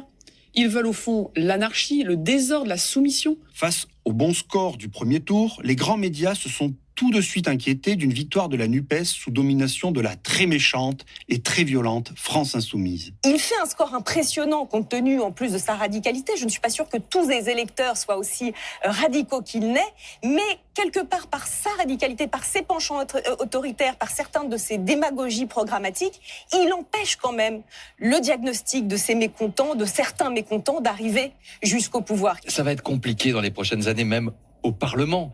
17 députés mélenchonistes arrivés à être un mur face déjà au gouvernement actuel. Quand ils vont être 100, qu'est-ce qui va se passer? Est-ce que la France peut être ingouvernable et encore plus ingouvernable demain? Nathalie? Moi, je pense que ça va être effectivement absolument ingérable. Ça va être quelque chose d'extrêmement violent, surtout que Jean-Luc Mélenchon a dit dès le début qu'il y aurait le pôle de l'Assemblée et le pôle de la rue, de manière à faire une synergie. Mais la campagne avait en réalité débuté bien avant l'entre-deux tours, avec une diabolisation de très haute intensité. Les insoumis sont qualifiés de mufles, de braillards, et on entend dire qu'avec eux, la haine est en marche. Les chiens sont lâchés, ces pitbulls aboient et mordent. LFI est qualifié de secte. On se demande d'ailleurs si c'est un parti factieux, séditieux. Avec cet accord insoumis socialiste, c'est Chavez qu'on accorde avec Jaurès, Poutine avec Léon Blum. Les médias parlent d'une gauche qui se radicalise, de gens dangereux. Mais aussi de fascisme à visage humain à propos de Clémentine Autain. Les carottes ne sont pas encore cuites, mais on a eu chaud. Jean-Luc Mélenchon est quant à lui qualifié d'insurgé de prédilection. Il est un leader qui attaque l'indépendance des juges, attaque les journalistes, dont les amis c'est Poutine et Maduro. Des gens qui n'acceptent pas la démocratie. La presse va jusqu'à parler de totalitarisme qui vient, d'extrême gauche sectaire et violente, de danger pour la République, mais aussi de stratégie d'infiltration insurrectionnelle. Secte, pitbull, ces mots nous offrent une bonne transition pour évoquer le deuxième pic de ce grand feuilleton médiatique. Il survient 3 ans plus tard avec la promotion XXL de La Meute, écrit par 2 journalistes politiques du Monde et de Libération, Olivier Perroux et Charlotte Belaïch. 1 millier d'essais paraissent chaque année, mais par chance, le leur a été touché par la grâce médiatique. S'il est bien sûr tout à fait légitime d'enquêter sur un parti et son leader, il faut dire que le livre a conquis l'ensemble de la presse. Avec des unes tapageuses, comme ici à La Dépêche, où la journaliste de Libération déclare, je cite, que LFI est un clan où la violence qui part du chef se diffuse. Dans l'audiovisuel, les 2 auteurs se régalent de leur tournée. Ils n'hésitent pas à investir les dispositifs les plus indigents qui soient, mais aussi les émissions réputées pour leur engagement forcené contre la gauche. C'est bien simple, le gratin du journalisme parisien s'arrache le livre. Perroux et Belaïch n'ont pourtant pas spécialement brillé par leur originalité. De Thomas Guénolé à Éric Nolot, en passant par Adrien Matou, Christophe Barbier, Éric Nolot et bien d'autres, le LFI bashing a toujours fait le business des entrepreneurs de cause. Mais cette fois-ci, on a là 2 journalistes qui travaillent pour la grande presse, des quotidiens de référence. L'effet de légitimation joue à plein, d'autant plus que tout le monde met le paquet dans le SAV et la promo commerciale. Votre livre s'arrache, il est en rupture de stock et il se vend d'ailleurs plus cher sur les sites de revente. Vous l'avez noté ou pas? Ah bon? Oui, il se revend plus cher sur les sites d'occasion qu'en librairie. Il est en rupture de stock, exactement. Il se vend jusqu'à 50 €, 43,89 €. Non, mais il y a un marché noir il y a un marché noir de La Meute qui s'est déjà installé. Le livre est paru mercredi. Pour l'instant, en rupture de stock. Ça a été aujourd'hui, vous pouvez en trouver demain, tout le week-end. Donc on peut l'acheter au vrai prix. Le cours va baisser. C'est 22 € le prix officiel, voilà. Merci beaucoup à tous les deux, vous restez avec nous. Cette séquence illustre les pires dérives du journalisme politique. Personnalisation, spectacularisation, mais surtout dépolitisation, en réduisant l'ensemble d'un mouvement politique à des intrigues, des bruits de couloir et des figures autoritaires. Plutôt qu'informer, ce journalisme raconte une histoire. Il met en scène des personnages, en reprenant d'ailleurs souvent le même ton et le même cadrage que la presse conservatrice, à savoir celui d'un Mélenchon gourou d'une secte. Chacun qui travaille un peu sur la question de la sociologie des organisations sait que dans les sectes en particulier, le gourou a une aura particulière et en profite généralement pour faire de l'abus sexuel. La France insoumise, c'est évident qu'on est dans le cadre d'une secte. Le cheptel des militantes fait partie effectivement des prérogatives des chefs. C'est le propre des gourous, c'est le gourou de secours. La France insoumise, c'était pas un parti, c'était plutôt une secte au service d'un gourou. Ou encore celui d'un Mélenchon, gourou en perdition, marchand de chaos, meilleur agent d'un rassemblement national. Gourou, gourou, gourou. Avec cette séquence, les journalistes du Monde et de Libération ont donc dynamisé une très vieille campagne politique que ne renierait pas le compère d'Éric Zemmour, Éric Nolot, lui-même très proactif en la matière. Il y a un danger qui nous menace tous. Nous sommes au bord de voir arriver au pouvoir un parti de l'étranger, c'est ainsi que je désigne la France insoumise, un parti qui a fait de l'antisémitisme un outil de conquête du pouvoir, c'est-à-dire un parti qui, en fait, s'inscrit contre toutes les traditions françaises. Cette volonté de table rase, qui est une volonté révolutionnaire, pour tout jeter bas et sur les ruines, eh bien, faire naître un homme nouveau, c'est ni plus ni moins un projet totalitaire qu'on a déjà vu à l'œuvre chez les stalinistes, chez les maoïstes et même chez les hitlériens. Si Acrimed met autant d'énergie à rendre visibles les biais, les effets de loupe, les doubles standards et les manipulations qui caractérisent chaque cabale médiatico-politique menée contre le mouvement de gauche et plus largement contre la gauche sociale et politique, c'est parce que chacune d'entre elles laisse des traces et crée ce qu'on pourrait appeler une mémoire du commentaire. En fait, c'est comme si chaque nouvel épisode repartait sur les bases du précédent et réactivait à ce moment-là son lot de biais, d'effets de loupe, de deux poids deux mesures et de manipulation. Comme on l'a vu à propos du supposé antisémitisme de LFI, la répétition crée l'évidence et l'effet de consensus fait son œuvre en laissant toute voix dissidente sur le carreau. L'équation LFI égale violence politique fait désormais partie intégrante du prêt-à-penser médiatique. C'est ce qu'est venu confirmer la séquence Quentin de Ranc du nom de ce militant néo-nazi décédé après un affrontement avec des militants antifascistes. La violence de LFI est instantanément à l'agenda puisque très vite, la presse révèle la présence, au moment des faits, de membres du collectif dissous de la Jeune Garde et d'un assistant parlementaire d'un député LFI. À partir de là, le naufrage médiatique est total. Le récit dominant procède par raccourcis et calomnies. Si l'on voit de la violence politique dans la rue, c'est parce que LFI brutalise le débat et prône la violence. On assiste à la criminalisation générale de l'antifascisme et de la gauche, en même temps qu'à l'effacement et au blanchiment des violences de l'extrême droite, pourtant beaucoup plus fréquentes, en particulier au cours de la dernière décennie. Le renversement du réel est à nouveau plein et entier. La violence, c'est la gauche, l'antifascisme, c'est le fascisme, facho et antifa, même combat. La lame de fond qui emporte le débat public à l'extrême droite est tellement puissante qu'une nouvelle fois, les lignes éditoriales ont tendance à se confondre. On pourrait penser, par exemple, qu'un éditorial titré, je cite, LFI pro-fasciste provienne du JD News, de Valeurs Actuelles ou de n'importe quel autre canal de la fachosphère. Eh bien non. Cet éditorial, on le doit à un grand ponte du monde des médias, ex-directeur de Libération et du Nouvel Obs, jadis décoré du titre de journaliste le plus bête de France par le journal PLPL, Laurent Geoffrin.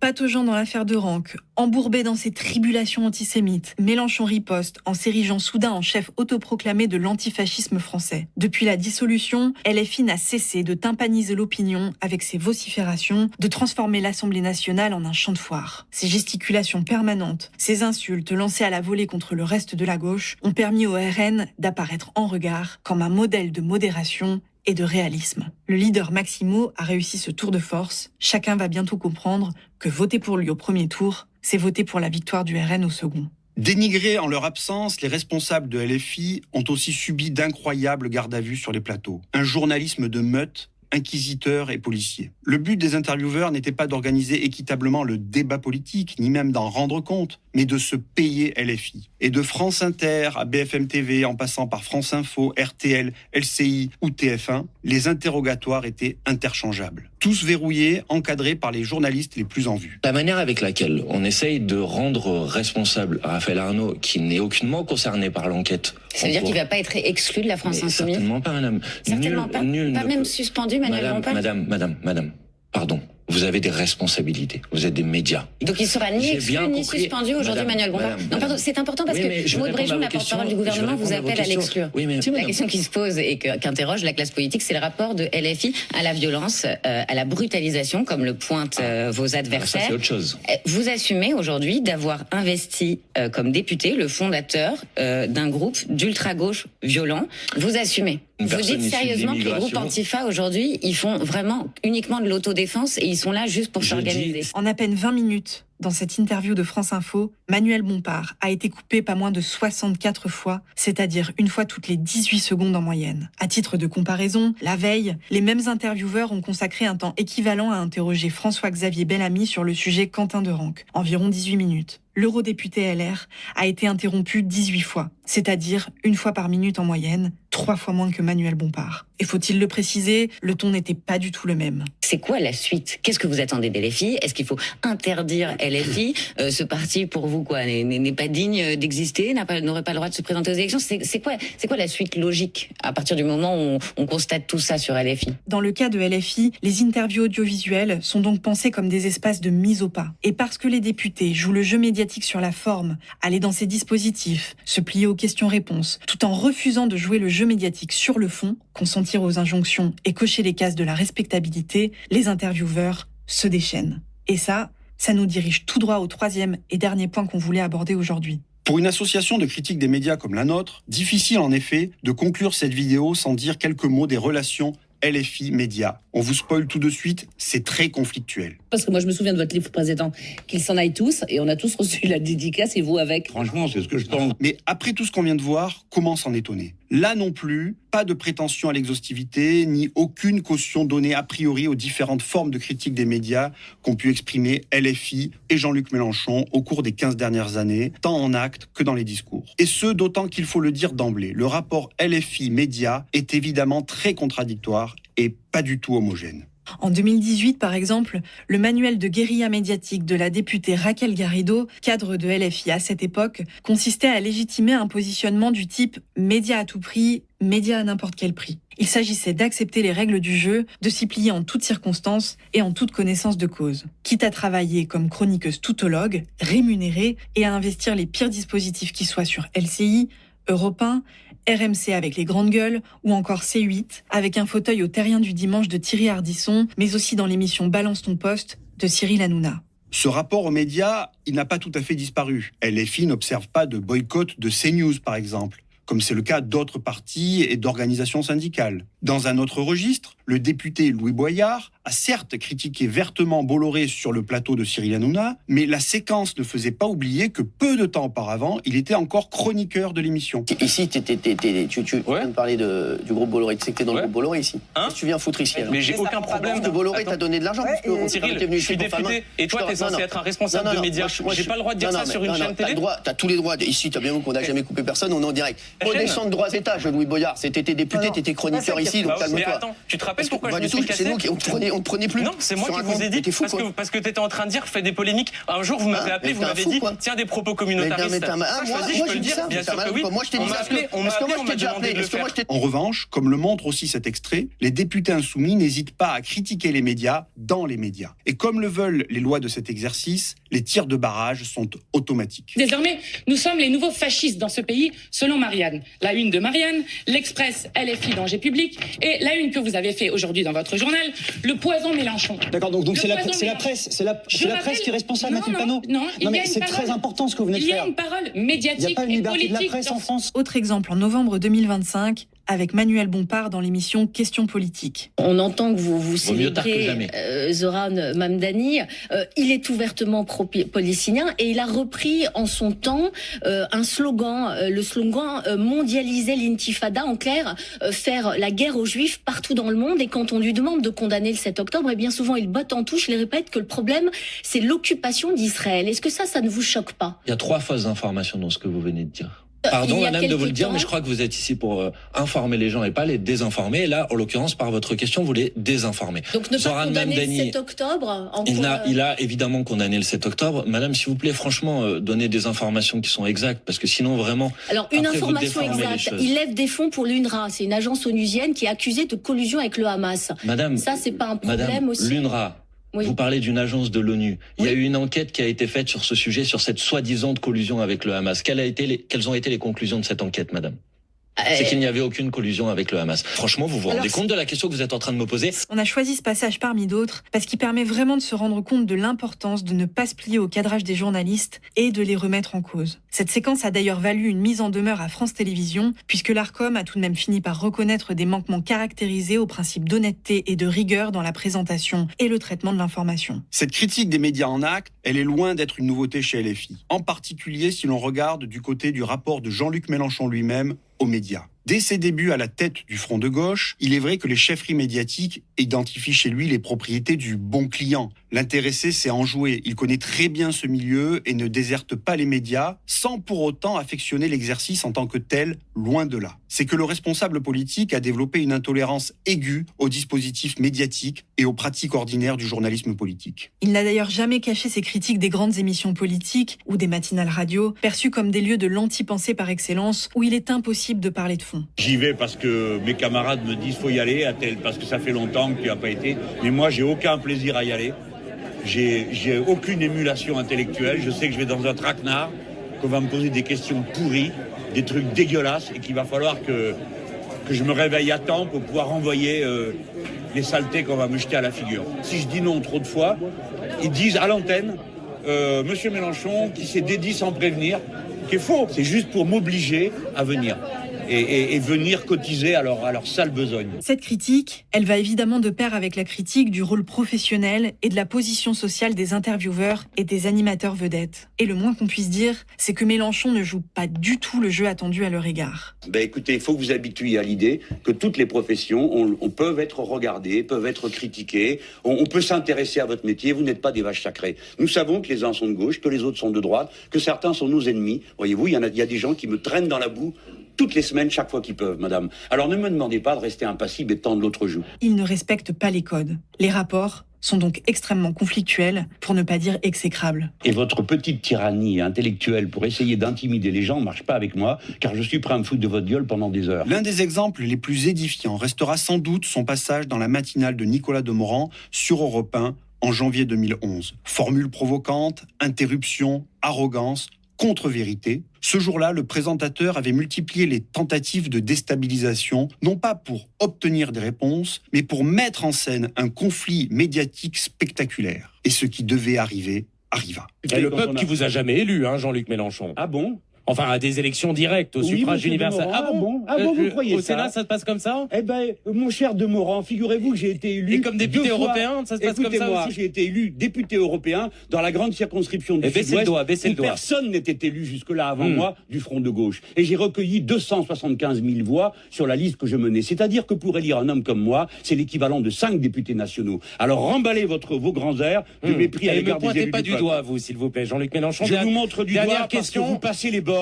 Oui, non, c'est bon, on connaît. Dernière question, est-ce qu'en 2012, vous allez aller devant le peuple ? Je l'espère. Je l'espère, ne serait-ce que pour vous clouer le bec. Tout ceci, c'est devenu un point de fixation. Les médias ont adoré tenir la chronique indignée du moindre mot de trop, commenté en boucle et utilisé comme un moyen de disqualifier le parti de gauche. On a compilé les noms d'oiseaux qu'il a donnés aux journalistes. Il y en a un seul qui est faux. Perruche, imbécile, larbin, fumier, pourri, petite cervelle, salaud, connard de journaliste. J'en sais rien. C'est pas ? Non, faut pas. Franchement, là. Alors c'est fumier. Ça vous agace un peu. Perruche, c'était Arlette Chabollon. Ça nous agace, c'est que vraiment, c'est pas dans la préoccupation essentielle aujourd'hui des hommes et des femmes. Je vais vous poser une question. Larbin à David Pujadas, pourri à Barbier et 4 mères, petite cervelle à un étudiant en journaliste, salaud à David Pujadas et connard de journaliste à un journaliste de BBC suite à une question qui n'a pas plu. Et au fil du temps, ces vagues de réflexes corporatistes n'ont jamais cessé, depuis la grande affaire Pujadas jusqu'à la terrible affaire Nathalie Saint-Cric, en passant par l'affaire Routel-Krief. Il a tort de s'en prendre nommément à une journaliste. Dans chacun de ces cas, on se rend bien compte que ce n'est pas tellement de défense des journalistes dont il s'agit, mais de réflexes de classe, entre chiens de garde, trop contents de se livrer au LFI bashing. La preuve, lorsque des journalistes se font vraiment attaquer, comme ce fut le cas dernièrement de Nassira El Moadem, par exemple. Je vais la faire condamner pour diffamation, je vais la fouetter, j'irai au bout, elle va mourir, je la tue, fermez les guillemets. Insulté et menacé de mort par un élu LR, publiquement, dans une interview au Monde, ça n'a pas provoqué ne serait-ce qu'un centième de réaction semblable chez les éditocrates. Encore une illustration du deux poids deux mesures. Car en vérité, le problème, c'est Mélenchon. Et ce ne sont pas tant les mots qu'il utilise que le fait qu'il critique les médias tout court. Sa critique ad hominem des éditocrates est déclarée illégitime, mais le reste l'est tout autant. Je ne stigmatise pas une profession, je stigmatise des comportements. Et ceux qui m'écoutent savent faire la différence entre stigmatiser une profession et stigmatiser des comportements. Oui, des comportements. Quand dans la presse locale, on dit que je gerbe mes arguments, eh bien, madame, figurez-vous que c'est très offensant. Et ça peut être un journaliste qui l'a écrit, rien ni personne ne m'empêchera de dire que je trouve ça insupportable. La critique des rapports de classe dans les rédactions, ça n'intéresse pas en plateau. La critique des pratiques journalistiques, impossible. La critique matérialiste de l'organisation capitalistique des médias, impensable. Toutes ces critiques, de nature différente, on a pu les entendre avec plus ou moins de nuances. Mais elles coexistent depuis très longtemps dans le discours de Jean-Luc Mélenchon. Les médias, si la révolution citoyenne se produit dans ce pays, seront révolutionnés. C'est une certitude totale. En tout cas, si c'est moi qui m'en occupe, la chose se fera. Ça a planté les choux, hein. Oui, mais je vais vous dire comment. L'armée de réserve des intermittents du spectacle, des stagiaires, des gens à contrat à durée déterminée qui pullulent dans vos rédactions, aux uns et aux autres, et qui sont traités avec tous les égards que l'on connaît. Si les choses venaient à changer, alors il y aurait en effet un nombre maximum de CDD permis par entreprise de presse. Ça veut dire que les gens seraient plus nombreux dans les rédactions de manière à ce qu'ils aient le temps de travailler à fond leur dossier. Pour la télé publique, qu'au lieu d'attendre que le monarque désigne quelqu'un qui va faire un tour devant le CSA, on organiserait des élections. Car le peuple tout entier qui regarde la télévision qui lui appartient peut lui aussi bien que le monarque désigner le président de France Télévisions. C'est structurel le problème que nous avons dans les médias, et vous le savez aussi bien que moi. La crise économique du média papier, le modèle économique qui n'a toujours pas été trouvé pour Internet, et enfin, comment la masse immense de ceux qui s'intéressent et qui font leur métier, la vie des médias, vont être traités. Quelle qu'elle soit, en effet, la critique des médias est disqualifiée, même lorsqu'elle s'exprime de manière calme et argumentée. Elle est assimilée tantôt à une attaque contre la liberté de la presse, tantôt à une haine des médias, pour ne pas dire de la démocratie, tantôt à une pratique autoritaire, comparable à celle de l'extrême droite. Ces refrains bien connus, on les a d'autant plus entendus qu'au fil du temps, LFI et Jean-Luc Mélenchon ont pris des décisions parfois radicales. Ils ont boycotté des médias, par exemple. Ils n'ont pas voulu répondre à certains dispositifs d'interview. Ils ont refusé des accréditations. Et dernièrement, ils ont réservé une conférence de presse aux médias numériques, c'est-à-dire sans la présence des médias traditionnels. Au sein de la profession, ces choix politiques ont presque toujours été commentés comme des atteintes à la liberté de la presse. Dans les années 2010, déjà, le parti de gauche reprochait au petit journal de Canal+,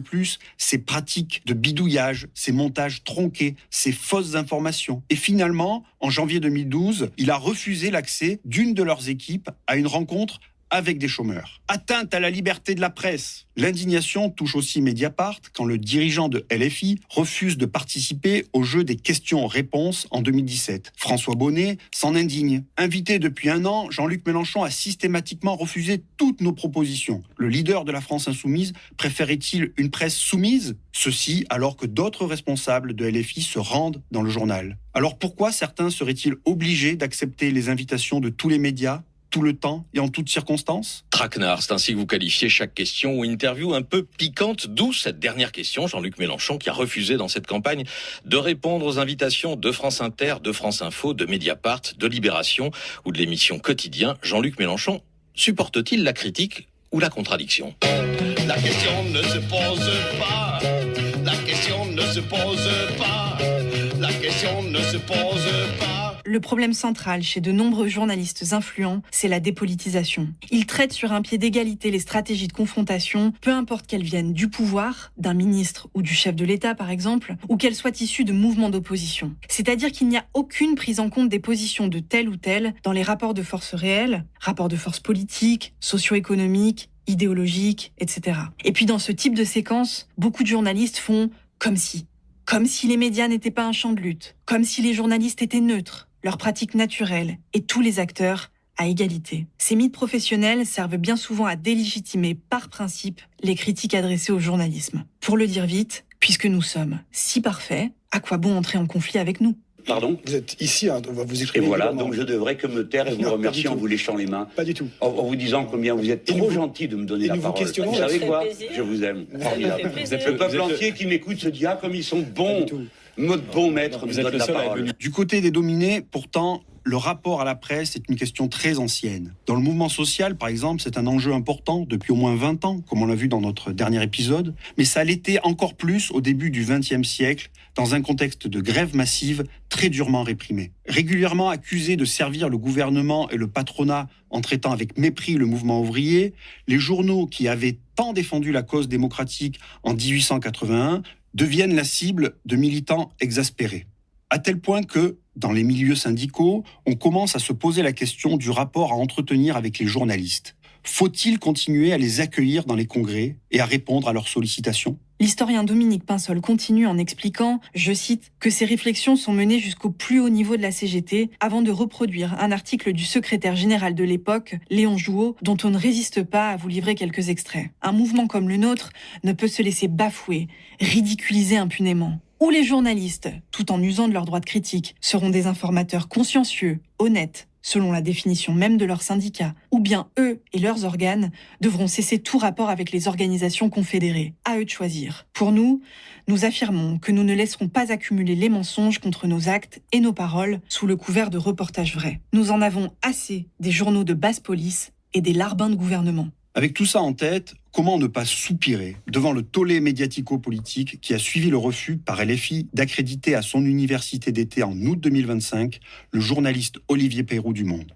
C'est la basse censure. Et ça montre, au fond, la tentation, je ne vais pas employer le mot totalitaire, mais enfin, disons, autoritaire de la France insoumise et d'une grande partie de l'extrême gauche et de la gauche aujourd'hui en France, hélas.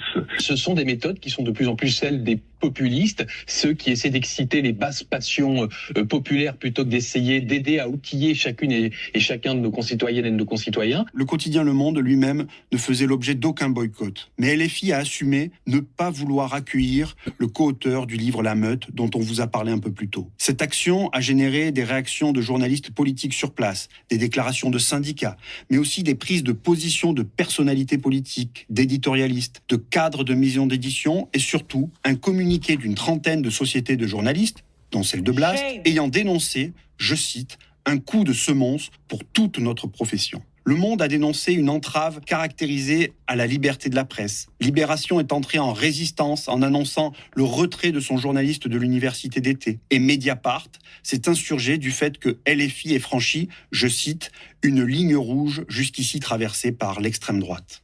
Même type de réaction quand LFI a décidé, fin février 2026, d'inaugurer un cycle de conférences de presse réservé aux médias numériques. Le mouvement politique sortait à ce moment-là de 10 jours de diabolisation tous azimuts. La fameuse séquence Quentin de Ranc, dont les syndicats n'avaient d'ailleurs pas dit un seul mot jusque-là. Et cette initiative se voulait un acte symbolique et politique. Une rupture avec la presse dominante et la légitimation d'une alternative. À l'exception de l'extrême droite, il n'y avait pas de discrimination idéologique parmi les médias présents. Le dispositif ne visait pas non plus à se substituer aux conférences de presse traditionnelles et une diffusion en direct de l'événement était même annoncée sur les plateformes numériques. Mais à nouveau, ça a été un scandale d'État. Le SNJ a dénoncé, je cite, une entrave à la liberté de la presse. Et le SNJ-CGT, je cite, une atteinte au principe fondamental d'égalité d'accès aux sources, à la transparence politique indissociable de la liberté de la presse. Quant à Reporters sans frontières, le directeur général a critiqué, je cite, une atteinte au droit à l'information des citoyens. Et du côté des grands médias, vous vous en doutez, on a vraiment tout entendu. Voilà un parti qui dit aux journalistes, allez, taisez-vous. Les mines de sel pour tout le monde. Exactement. Quand un camp politique décide de ne plus traiter certains journalistes, c'est un coup de canif dans ce contrat moral qui fonde notre République. Il n'invente rien, il s'inspire d'abord de Donald Trump, qui agit de la sorte, et puis il copie Jean-Marie Le Pen, qui longtemps a cajolé celle qu'il appelait la presse amie. Ce parti-là a tous les germes d'une dictature potentielle. De part et d'autre de l'Atlantique, d'un bout à l'autre de l'échiquier politique, le populisme a ses figures imposées, et la chasse aux journalistes reste un sport à la mode. L'épisode était vraiment révélateur. On vous renvoie ici vers le site d'Acrimed pour creuser davantage ce qui s'est dit dans les médias, notamment les différents procès qu'ont instruits les grands journalistes neutres et sérieux contre les petits confrères militants et complaisants. Mais ce qu'on peut dire pour terminer, c'est que sur ce coup-là, LFI a vraiment commis la faute de trop du point de vue des chefferies éditoriales. Non seulement le mouvement politique a remis en cause le magistère des grands médias traditionnels, mais il leur a opposé la légitimité des pouilleux du numérique. Et ça ne passe pas. À travers leurs réactions, les éditocrates ont vraiment montré l'étendue de leur entre-soi. Ils bafouent les règles déontologiques, mais ils n'acceptent aucune remise en question. Ils piétinent le pluralisme, mais ils refusent qu'on critique leurs pratiques. Ils normalisent le RN depuis plus de 20 ans et passent leur temps à diaboliser la gauche, mais ils poussent des grands cris quand leur chasse gardée est contestée. La morale de l'histoire, c'est que les médias dominants veulent dominer sans entrave. C'est pourquoi nous en conclurons par là avec une sorte de mot d'ordre. Front des médias contre la gauche. Front de la gauche face aux médias. On l'a suffisamment montré tout au long de cette vidéo, comme dans les précédentes, les fondamentaux journalistiques sont aujourd'hui balayés dans les plus grandes largeurs. Là, vraiment, ils se roulent dans l'ignominie, mais tous les putains de jours. C'est extravagant. Les médias jouent structurellement contre les mouvements d'émancipation. Et ils participent d'autant plus activement à l'effondrement démocratique que les industriels milliardaires qui les détiennent sont maintenant prêts pour le basculement autoritaire et certains engagent même toutes leurs forces pour faire gagner l'extrême droite. Tout ce que nous avons décrit ici, ça pose évidemment des problèmes démocratiques majeurs. Mais on s'empresse aussitôt de vous rappeler que non, les médias ne sont pas tout puissants. Oui, ils ont des effets, mais non, ils n'influencent pas directement les consciences. En 2005, ils ont tous fait campagne pour le traité constitutionnel européen, et c'est le non qui a gagné. Ça fait 15 ans qu'ils diabolisent LFI, mais la formation politique a malgré tout étendu son ancrage populaire et progresse dans les urnes. On vous dit ça parce que malgré l'effet rouleau compresseur qu'on peut souvent ressentir face aux médias dominants, il n'y a pas de fatalité. À l'approche de la campagne présidentielle, le débat médiatique s'annonce très très corsé. Et si jamais la gauche de gauche parvenait au pouvoir, ce serait un déchaînement tous azimuts. Alors il faut prendre les devants. Il faut que toutes et tous, on fasse pression pour mettre la question des médias sur le devant de la scène. Tout récemment, Jean-Luc Mélenchon discutait de ça avec Frédéric Lordon. Vous avez dit, alors nous, ce qu'on va faire, c'est que... on va interdire un capitaliste d'avoir plus d'un média. Parce qu'il y en a, ils ont une télé, un journal, un deuxième journal, un magazine, une radio, une maison d'édition, c'est fini, il n'y en aura plus qu'un. Non, là, il faut passer la troisième. Non, un capitaliste n'aura droit à rien. Les médias seront entièrement déprivatisés et décapitalisés. Ça ne veut pas dire étatisés, ça veut dire socialisés, de nouveau. Eh bien, on a tout à gagner, à multiplier ce type d'échanges et ces initiatives, à débattre collectivement de propositions pour une réappropriation démocratique des médias. LFI a un programme sur cette question, bien sûr, qui comporte des choses intéressantes. On vous invite à aller le lire, comme on vous invite à aller lire d'autres propositions, plus ou moins radicales, qu'elles émanent de partis politiques, de médias, de collectifs ou d'associations comme la nôtre. De notre point de vue, le combat pour l'émancipation et contre la fascisation de la vie publique, il ne pourra pas faire l'économie d'une lutte contre la prédation de tous les industriels milliardaires, c'est-à-dire contre l'appropriation capitalistique des moyens d'information, qu'il s'agisse des médias, de l'édition, mais aussi de la culture. Acrimed a fêté ses 30 ans à la fin du mois de mars. Et à cette occasion, on a réuni plus de 130 universitaires, journalistes, auteurs et autrices autour d'un appel pour une transformation radicale des médias. Casser la financiarisation et les phénomènes de concentration, libérer l'audiovisuel public des emprises politiques et commerciales, soutenir les médias indépendants, etc. Il faut que l'information soit démarchandisée pour devenir un bien commun. C'est notre affaire à toutes et à tous. Merci à toutes et tous d'avoir suivi cet épisode de 4e Pouvoir qui, on l'espère, vous aura plu. Si vous souhaitez nous soutenir, vous pouvez retrouver notre travail sur le site d'Acrimed, acrimed.org, et faire un don à notre association. Vous pouvez également soutenir le travail de Blast pour financer cette émission et bien sûr toutes les autres. Et puis on vous dit à bientôt pour un nouvel épisode. Salut à toutes et tous. C'est dingue. Il faut du renouveau. Vous dites là, il faut tout changer. Vous, Jean-Luc Mélenchon, en quoi est-ce que vous incarnez le renouveau?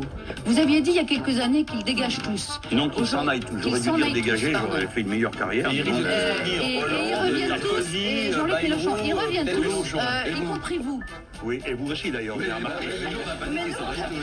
C'est dingue. J'ai rarement entendu une émission d'une telle qualité argumentative. Là, c'est contre la fabrique du mensonge, contre les chiens de garde et leurs maîtres milliardaires. C'est dingue. Ouais, on est samedi 4 juillet 2026. Ouais.